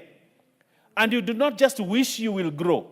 You have to invest for you to grow. Honorable Speaker, the investments that have been going into the agriculture sector, I think, are very minimal. And that's why tea farmers are suffering more than any other sector, Honorable Speaker. And because we have stopped investing in the economy, the agricultural economy, Honorable Speaker, this country's economy has stagnated. Because for us to talk about manufacturing, you know, Honorable Speaker, and I want to speak this with confidence, for you to grow in manufacturing, you must invest heavily in agriculture so that you have the raw material for you to take it to the factory so that the factories can grow and those factories can employ more people and you can do value addition. That is correct economics, Honorable Speaker. But if you want to grow factories, but you're not investing in agriculture, Honorable Speaker, it cannot go that way. You will start having more of a superfluous factories that, Honorable Speaker, do not do much. For example, EPZ would have done better if we were stronger in cotton, Honorable Speaker. But cotton is no longer there. So what do? We import materials, we make clothes, and then export, Honorable Speaker. It doesn't help the economy. But if we were generating wealth from the land, and this is where tea is important. It is generating wealth from the land. And if you generate wealth from the land, Honorable Speaker, then you grow an economy upwards and of course, horizontally, Honorable Speaker. And everybody gets a pie, and therefore poverty does not. There are times when, Honorable Speaker, where Wakili Mureu comes from, I know they grow tea there. Yes, I have been there. And, you know, I campaigned for this guy when he was trying to be MP. Now he thinks he's cleverer than his campaigner. Listen to my words, my friend. He's a lawyer. He's a lawyer, but listen to my words, my friend. I will not come to campaign for you again. But I want to tell you this, and this is very important. Owen, you address the speaker. Honorable Speaker, I want to tell Mureu, T, if he insists on his people to grow tea. Member for Tetu. And he ensures his... What is out of order? Madam Speaker, there's a good reason why Owen will not be able to campaign in Gatanga, because Gatanga is clear one term. No, you ask Kilibure. I was there, he's my friend. I know almost all his 4 homes, because I've been there campaigning for him and taking tea in his house. Yes, he is a wealthy man. God has blessed him and he's sharp. He's a brilliant man. Honorable, back to the debate. Now, back to the debate. What I'm saying is, for the MP for Gatanga, this is very important. Tea is very important. For the wealth of his people, people should not be going to his office to ask for bursary if they can grow tea, Honorable Speaker. People should not go to Brighton Yirgon's home to ask for school fees, because tea should be able to give them fees, Honorable Speaker. But the issues that are there, and I think they are addressed in this bill, and this is an act of parliament to amend the Tea Act to provide for direct sales of tea. Honorable Speaker, if we do away with these middlemen that have bogged down the tea sector, Honorable Speaker, we will make the tea farmers richer, Honorable Speaker. The other thing that is also happening is also to amend the payment system, Honorable Speaker. The payment system, which is very important, the payment of tea proceeds. Honorable Donya, and he is not here, but in the earlier part of this sitting, Honorable Speaker, the Honorable Donya raised the issue of tea bonuses. Tea bonuses. Why should we wait until December to pay tea bonuses? What are the people doing in between there, Honorable Speaker? We need to address the issue of payment systems, Honorable Speaker, and proceeds from tea and the price of tea, Honorable Speaker. But more important, Honorable Speaker, if we make deliberate investments in the agriculture sector, and this is the house that gives out money, why are we giving money in other areas and denying the tea sector money? And yet, if we invested in that area, there will be growth, big growth that will touch everybody. Majority of the people in this country, Honorable Speaker, live in the tea growing areas, if I'm not wrong, Brighton. You know, if you look at the population, the way it is distributed, population distribution, you realize that the areas where tea is grown has higher population than other areas. Now, if you invest in areas, if you put your money in areas where there are higher population in that sector, Honorable Speaker, it will grow. And if it grows, everybody will have money in the pocket. And therefore, I want to thank the Honorable Brighton Yegon and his team, and the people from the tea growing areas. And I want to tell them, this is a battle you must take to the last drop, Honorable Speaker. The battle to liberate the tea sector, the battle to make tea what it was before, the battle to take the tea economy, I want to call it the tea economy, to another level, Honorable Speaker. We will make this country a more vibrant economy. We'll make this country have lesser poor people, and we'll put money in the pockets of people if we invest in the tea, Honorable Speaker. You know, the Honorable Mukunji is a good friend of mine. And one day, I was appointed as his mentor in this assembly, to mentor him. But when he left my hands, Honorable Speaker, I can assure him that he's going to drown very soon. But the teacher is still around. The teacher is still around. I can still tutor him. I can still take care of him, Honorable Speaker. He's a young man. And but I want to say this, finally, Honorable Speaker. Honorable Speaker, I want to say this. You know, the Honorable Kinjuri was once Minister for Agriculture. And I like the fact that he's here, because we can borrow a lot from his experience when he's minister there. And when he was minister there, I think he did something significant in the tea sector, Honorable Speaker. And his contribution is very significant to ensure that we uplift the issues of tea and other crops, Honorables. For example, you know, the leaders in my area watched the cashew nuts and coconut die. The factories were closed, and they watched there and clapped for Moi and clapped for everyone. They did nothing when the cashew nut sector was going down, and the coconut sector was going down, and the Bixa sector was going down, and the castor oil sector was going down. And they sat and watched and thought just being in government was enough. I want to tell the members here, it's not enough. Fight for your people. Fight for the... Thank you. Member for Ruiru, Honorable Kingara.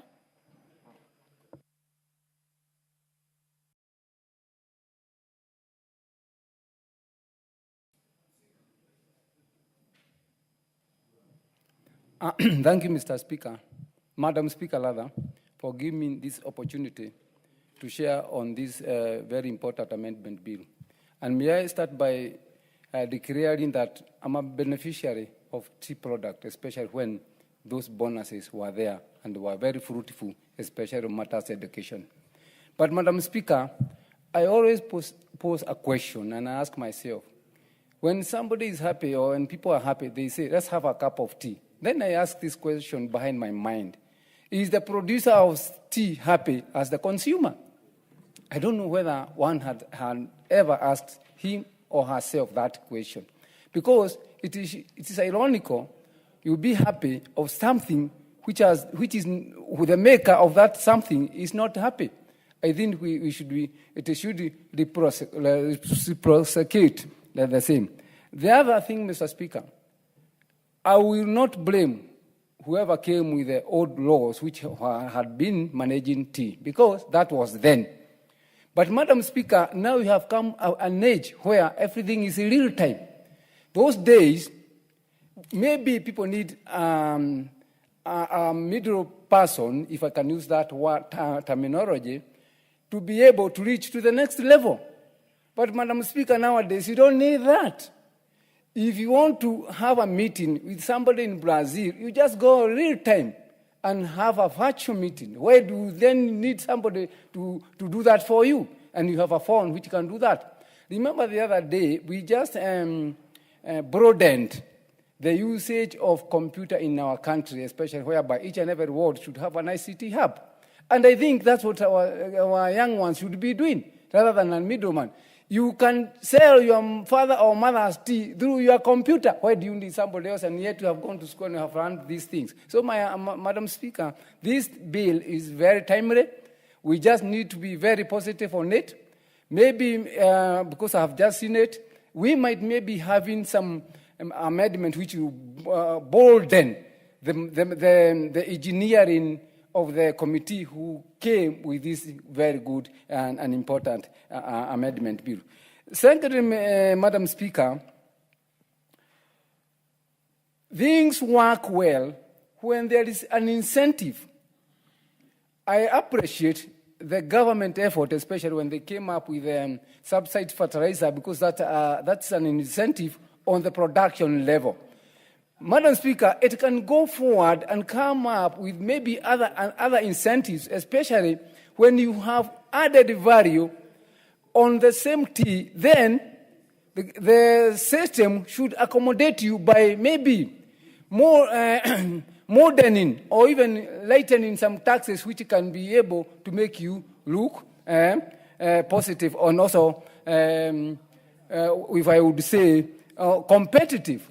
Because, Madam Speaker, if we are not competitive, then we will not find our market stability when it comes to competition.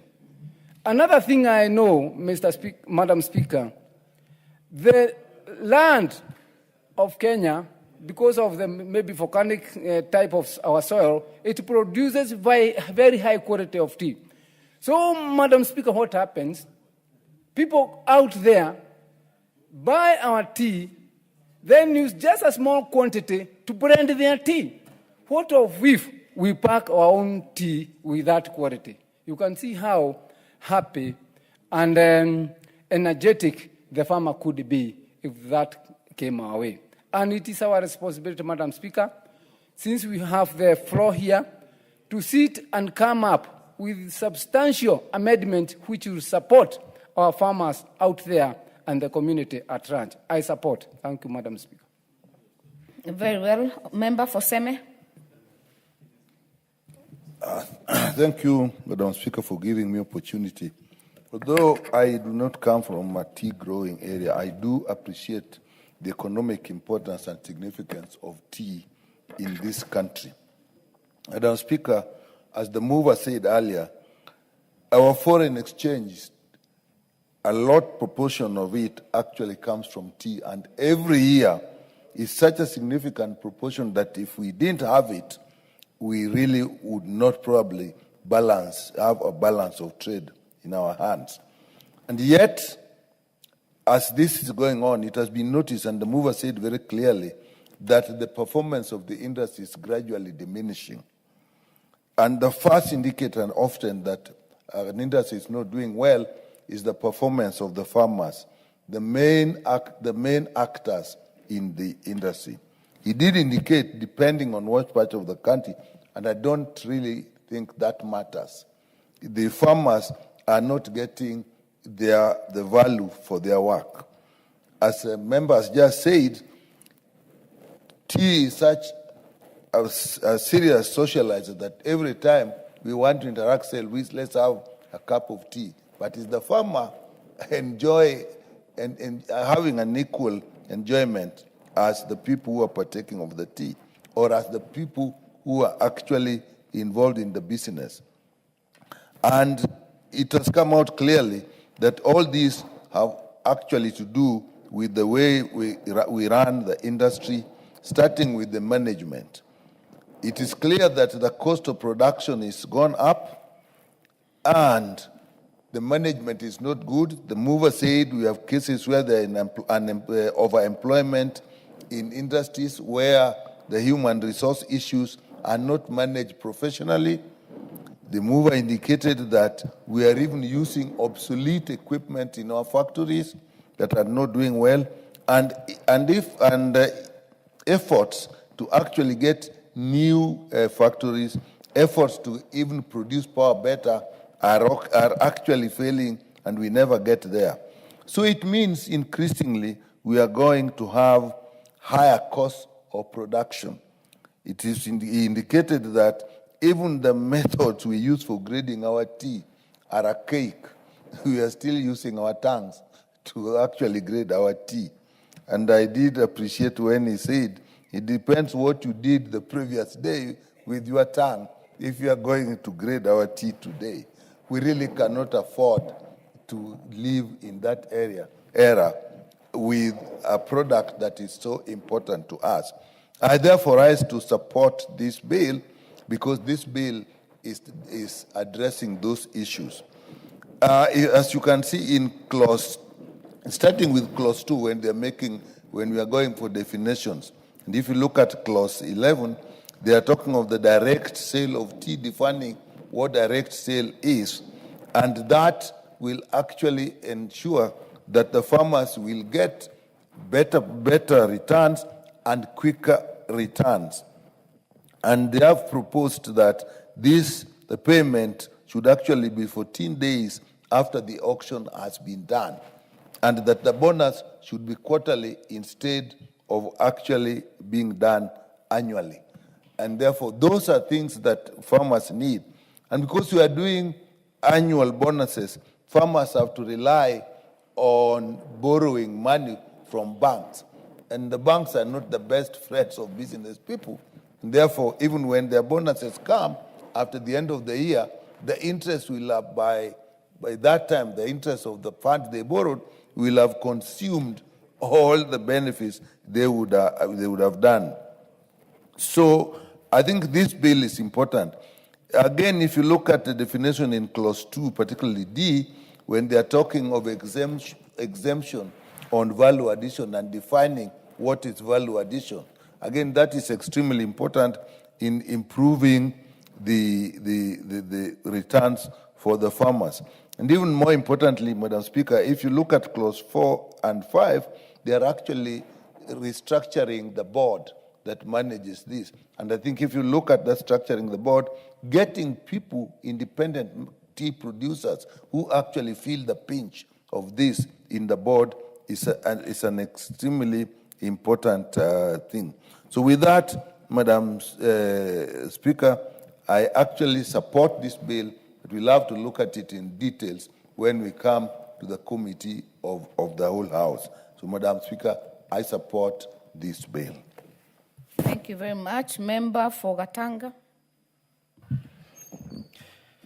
Thank you, Madam Speaker, for giving me this opportunity to contribute to this most very, very important bill which is affecting our people. Madam Speaker, Gatanga is one of the leading constituencies in tea production. We have two factories, Jona Tea Factory and Ngere Tea Factory.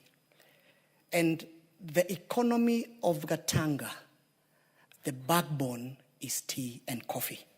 And therefore, I would say this bill has come in timely.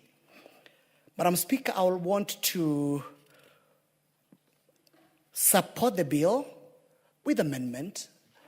And I would like, first and foremost, to support the clause which proposes that the farmer's bonus be paid on quarterly basis, as opposed to the current situation where the farmers are paid on annual basis.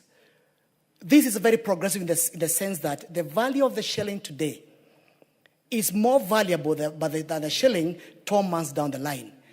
And secondly, I don't think even the farmers, when that money has been kept for a whole 12 months, they benefit from the interest earned by the KTDA when the money has been kept for them for 12 months. And therefore, this is very progressive. It's going towards making, strengthening the tea production in all the regions in Kenya, and I want to support on that clause. The second clause, Madam Speaker, I would like to support is on Section 13. Section 13, Madam Speaker, provides that licensed factory or management agent approved under Section 134 may undertake direct sales. Subsection 2 provides the prices offered at the direct sale shall be competitive and shall be sold at the price above the highest price recorded at the auction within the 3 months of preceding sale. Madam Speaker, the import of that is powerful in the sense that there are instances whereby you allow the tea to go to auction, and then there is an element of direct sale, but instead of farmers benefiting from a better price, there are deals which are cut under the table, so at least money can exchange hands. But this clause makes it very clearly that the price must be the price recorded at the auction, with the highest price recorded at the auction within the 3 months, the 3 months proceeding to the sale. That, Madam Speaker, cautions the farmers against exploitation. I have a few reservations, Madam Speaker, on this bill. Number one, this government introduced subsidized fertilizer. And my conversation with the factories, they told me that they were told to go proceed, procure, and anything over and above the subsidized price, the government will refund them. Madam Speaker, the factories in this country, they are owed 4.8 billion in cost of subsidized fertilizer. The government has not refunded them. And what do? They went to the bank, they borrowed the money, and they're still paying interest on that money. And therefore, some progressive bills like this one, the fact that the government has not paid back that money to the farmers, to the factories, to KTDA, the gains which this act is going to get is being eroded. And therefore, I urge, and I think at the right time, I need to bring up an amendment to the effect that in the event that the government takes brings in the subsidy fertilizer, their portion must be paid in advance so that this kind of gains brought by this act are not eroded. Secondly, Madam Speaker, we lost market in Sudan worth 64 billion. The reason why the bonus for 2025 was low is because the farmers lost a market in Sudan. And how did we lose that market? We lost that market because this government went ahead to work with the militia in Sudan. And Sudan government said, no, if Kenya is doing business with Janjaweed, then we ban their tea in our country. Madam Speaker, I would like to urge this. Order. Member for Laikipia, what is out of it?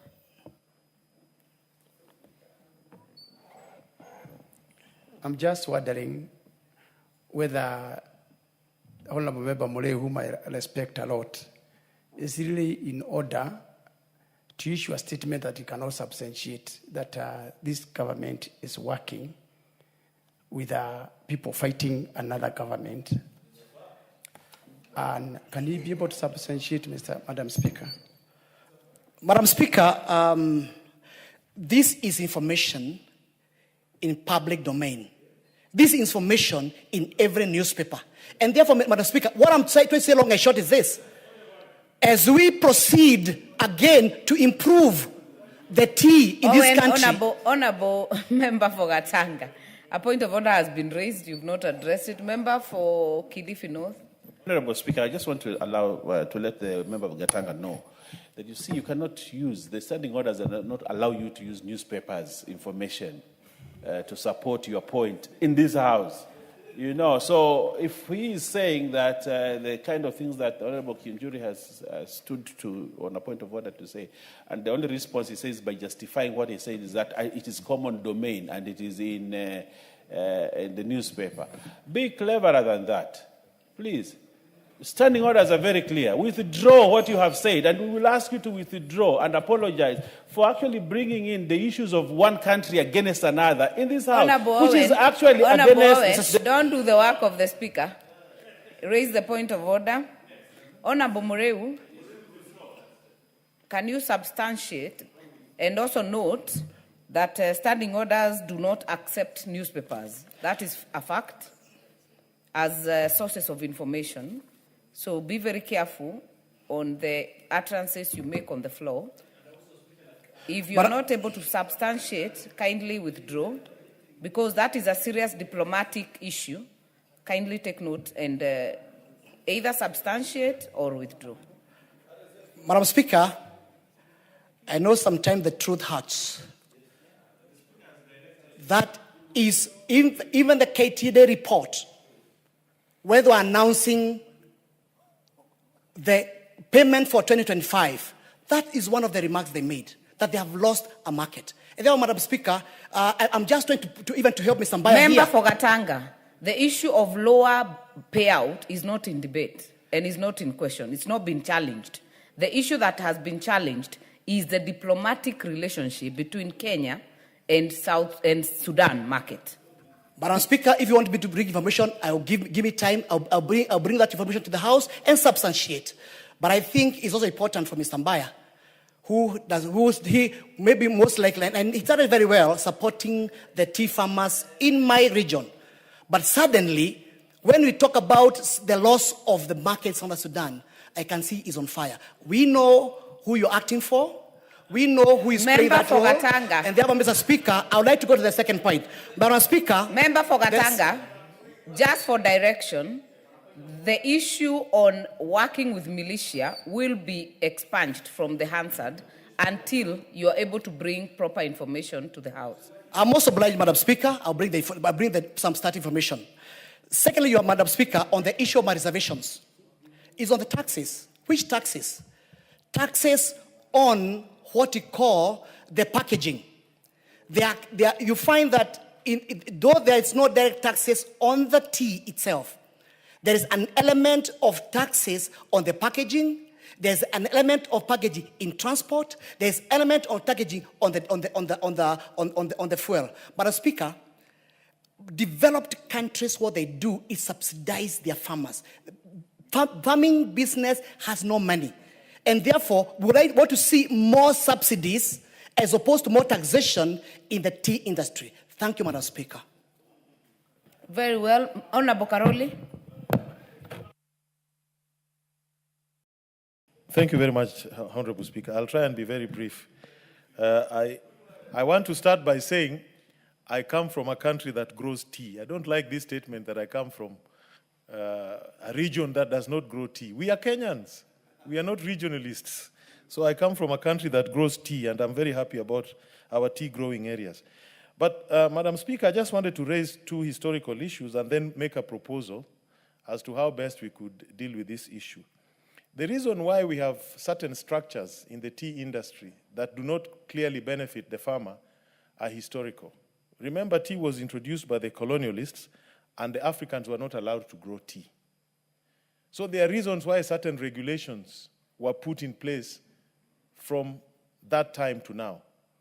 And the way the market is structured to an auction and not an exchange, a tea exchange like they have in other places. And also in this country, we used to have something called the Exchange Control Act. So a lot of people wanted to steal from the farmers, and they would delay the payments up to the end of the year so that they could manipulate the exchange receivables, see how much they could keep out of the country, how much they could declare, how much they could bring in, and how much they could pay the local farmers. So if we understand that these two are the original sins for structuring the tea industry in the way it is, then we should be very bold. I am not sure that having a tea auction like we have had will help the farmers if our concern is immediate settlement of their receivables. We should then propose to have a tea exchange. A tea exchange. Because in an exchange, the settlements are immediate. There is no reason after selling your tea at the exchange why a farmer cannot walk out with its payment in 24 hours. Or an equivalent promissory note that he can walk into a bank and discount and get their payment. We should not even wait for a quarter to pay farmers quarterly if we have a tea exchange. That is what happens in developed markets. You have coffee exchanges, you have tea exchanges, you have other exchanges. The difference between the exchanges and the auctions is the period taken to do the settlements. And if we are truly serious that we want to help farmers get their payments on time, then we should think seriously of establishing a tea exchange and not a tea auction. Because a tea auction is then a gate that is being kept by brokers and various other interest groups. But an exchange is more transparent, where the tea factories would declare what they have to be sold for that day. It is tested, it is sold, settlements are done within 24 hours, and money distributed to the farmers. In other words, they'll be receiving their money daily. Because with modern technology, record keeping should not be difficult if you have a tea exchange. That, I think, is something we need to consider, but I support the initiative, and hopefully I will get one of my brothers who are very familiar with this business, and we work on an amendment. With those few remarks, I support, and I think the other members who would like to contribute. Thank you.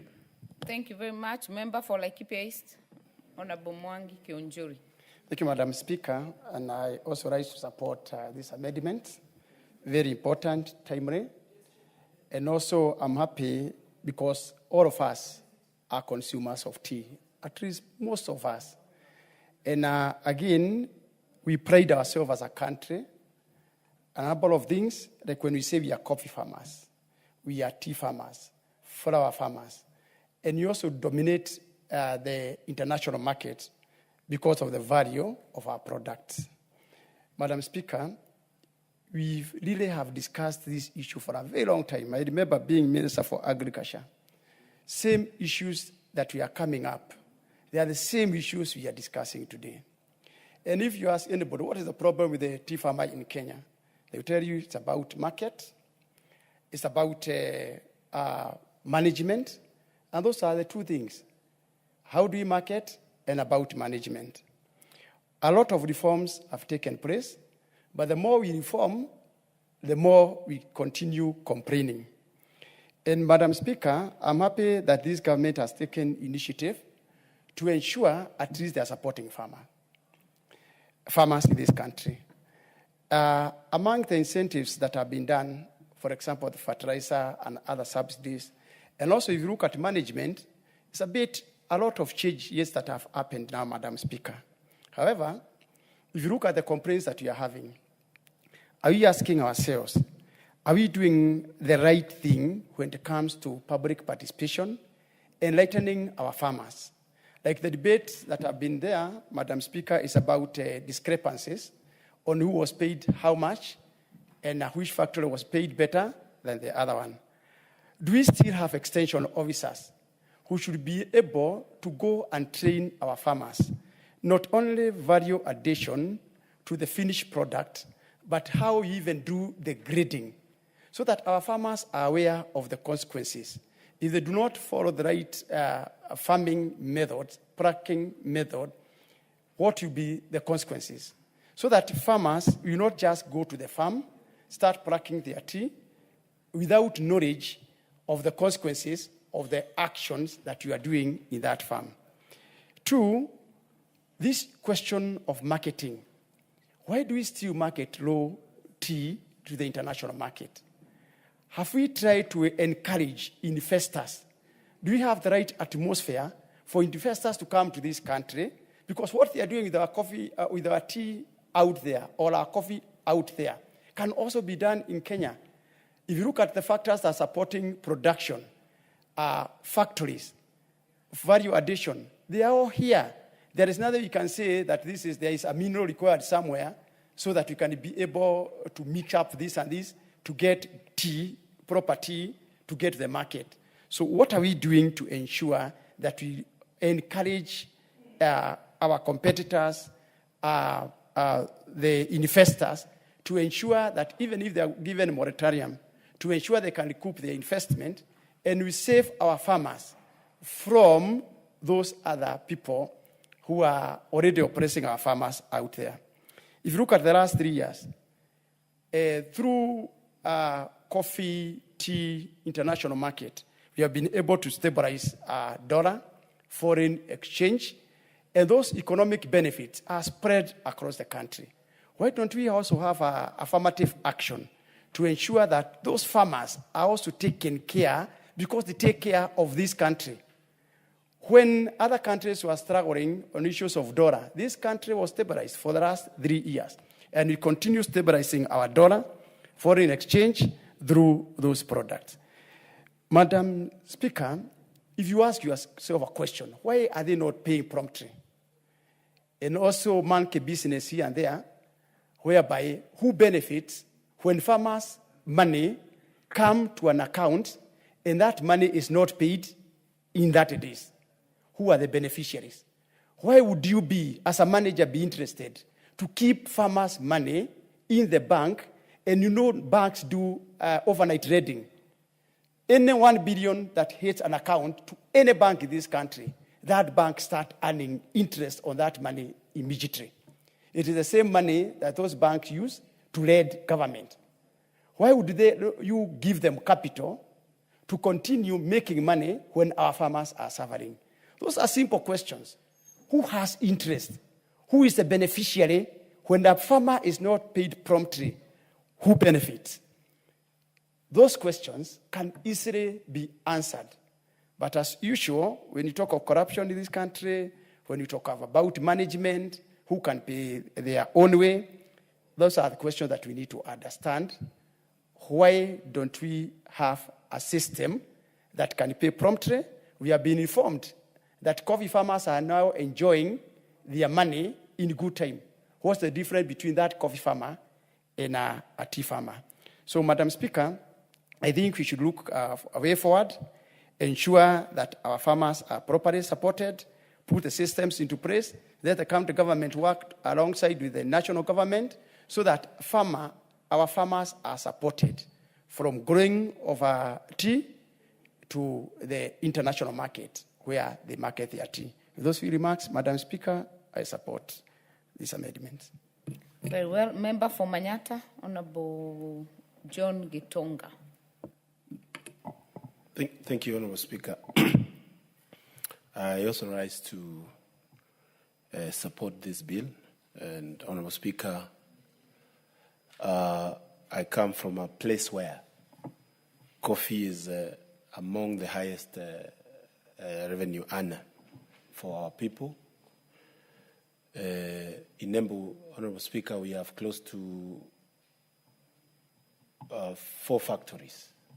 We have Kadangarire factory, we have Rokorire and Mungania. Honorable Speaker, whenever bonus is around, even the wazes in the village do feel good. And Honorable Speaker, this bill that seeks to check on liberalization of the market is a bill, Honorable Speaker, that is going to help, especially on the whole fake issues that happen around the auction and KTDA. Honorable Speaker, direct sales will really help us to ensure that even our marketings are quicker and faster, and farmers, Honorable Speaker, will get their returns in record time. Kenya is among the leading exporters of tea, Honorable Speaker, with close to almost 400 to 500,000 metric tons of tea being sold every year.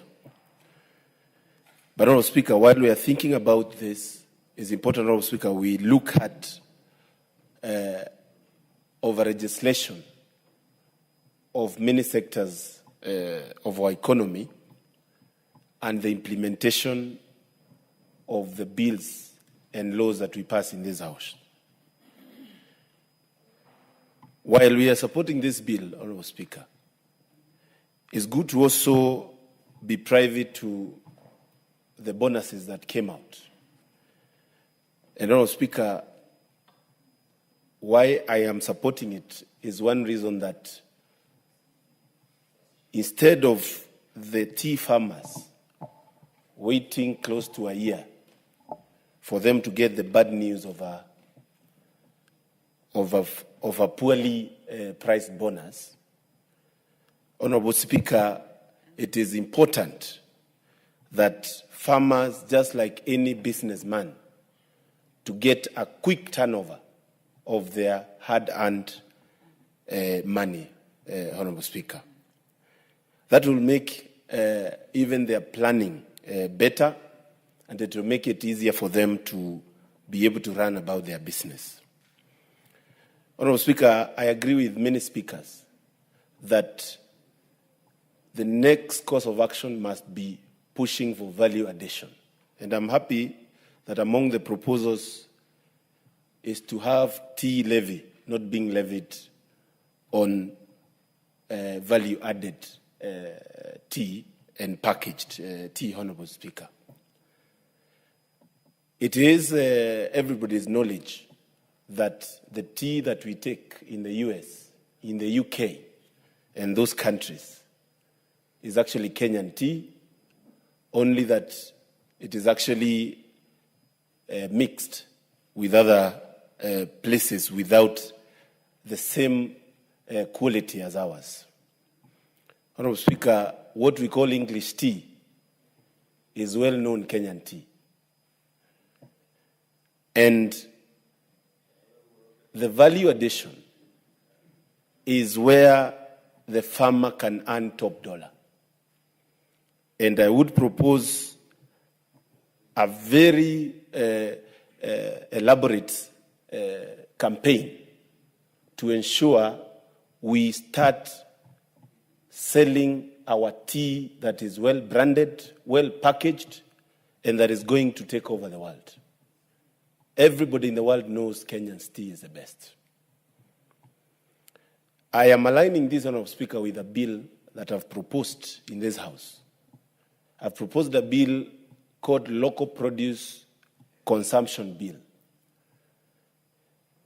It is a bill that is meant to entrench and ensure we promote what we produce, more than, Honorable Speaker, making sure that we don't have things that we are producing for ourselves and we are not promoting our own produce. Honorable Speaker, if we are able to actually do value addition, and many factories, especially from my area, have tried to package, but Honorable Speaker, they have not gotten to the standards where we can have their produce going global with the branding that they are doing.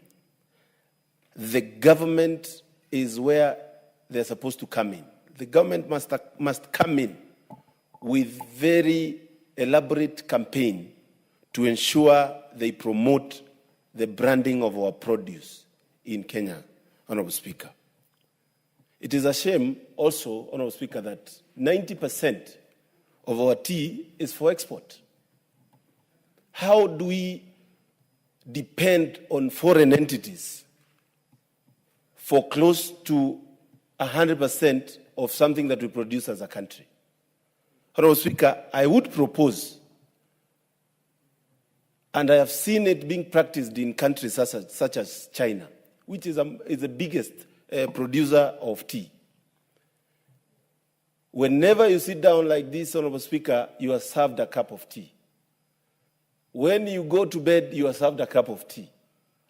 In Kenya, we also have to push to ensure our local... Order, Honorable Mukunji.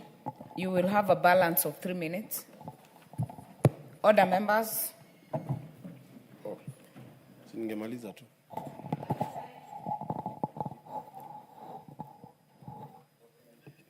At the time being 7 p.m., this House stands adjourned until tomorrow, Wednesday, 5th of November 2025 at 9:30 a.m.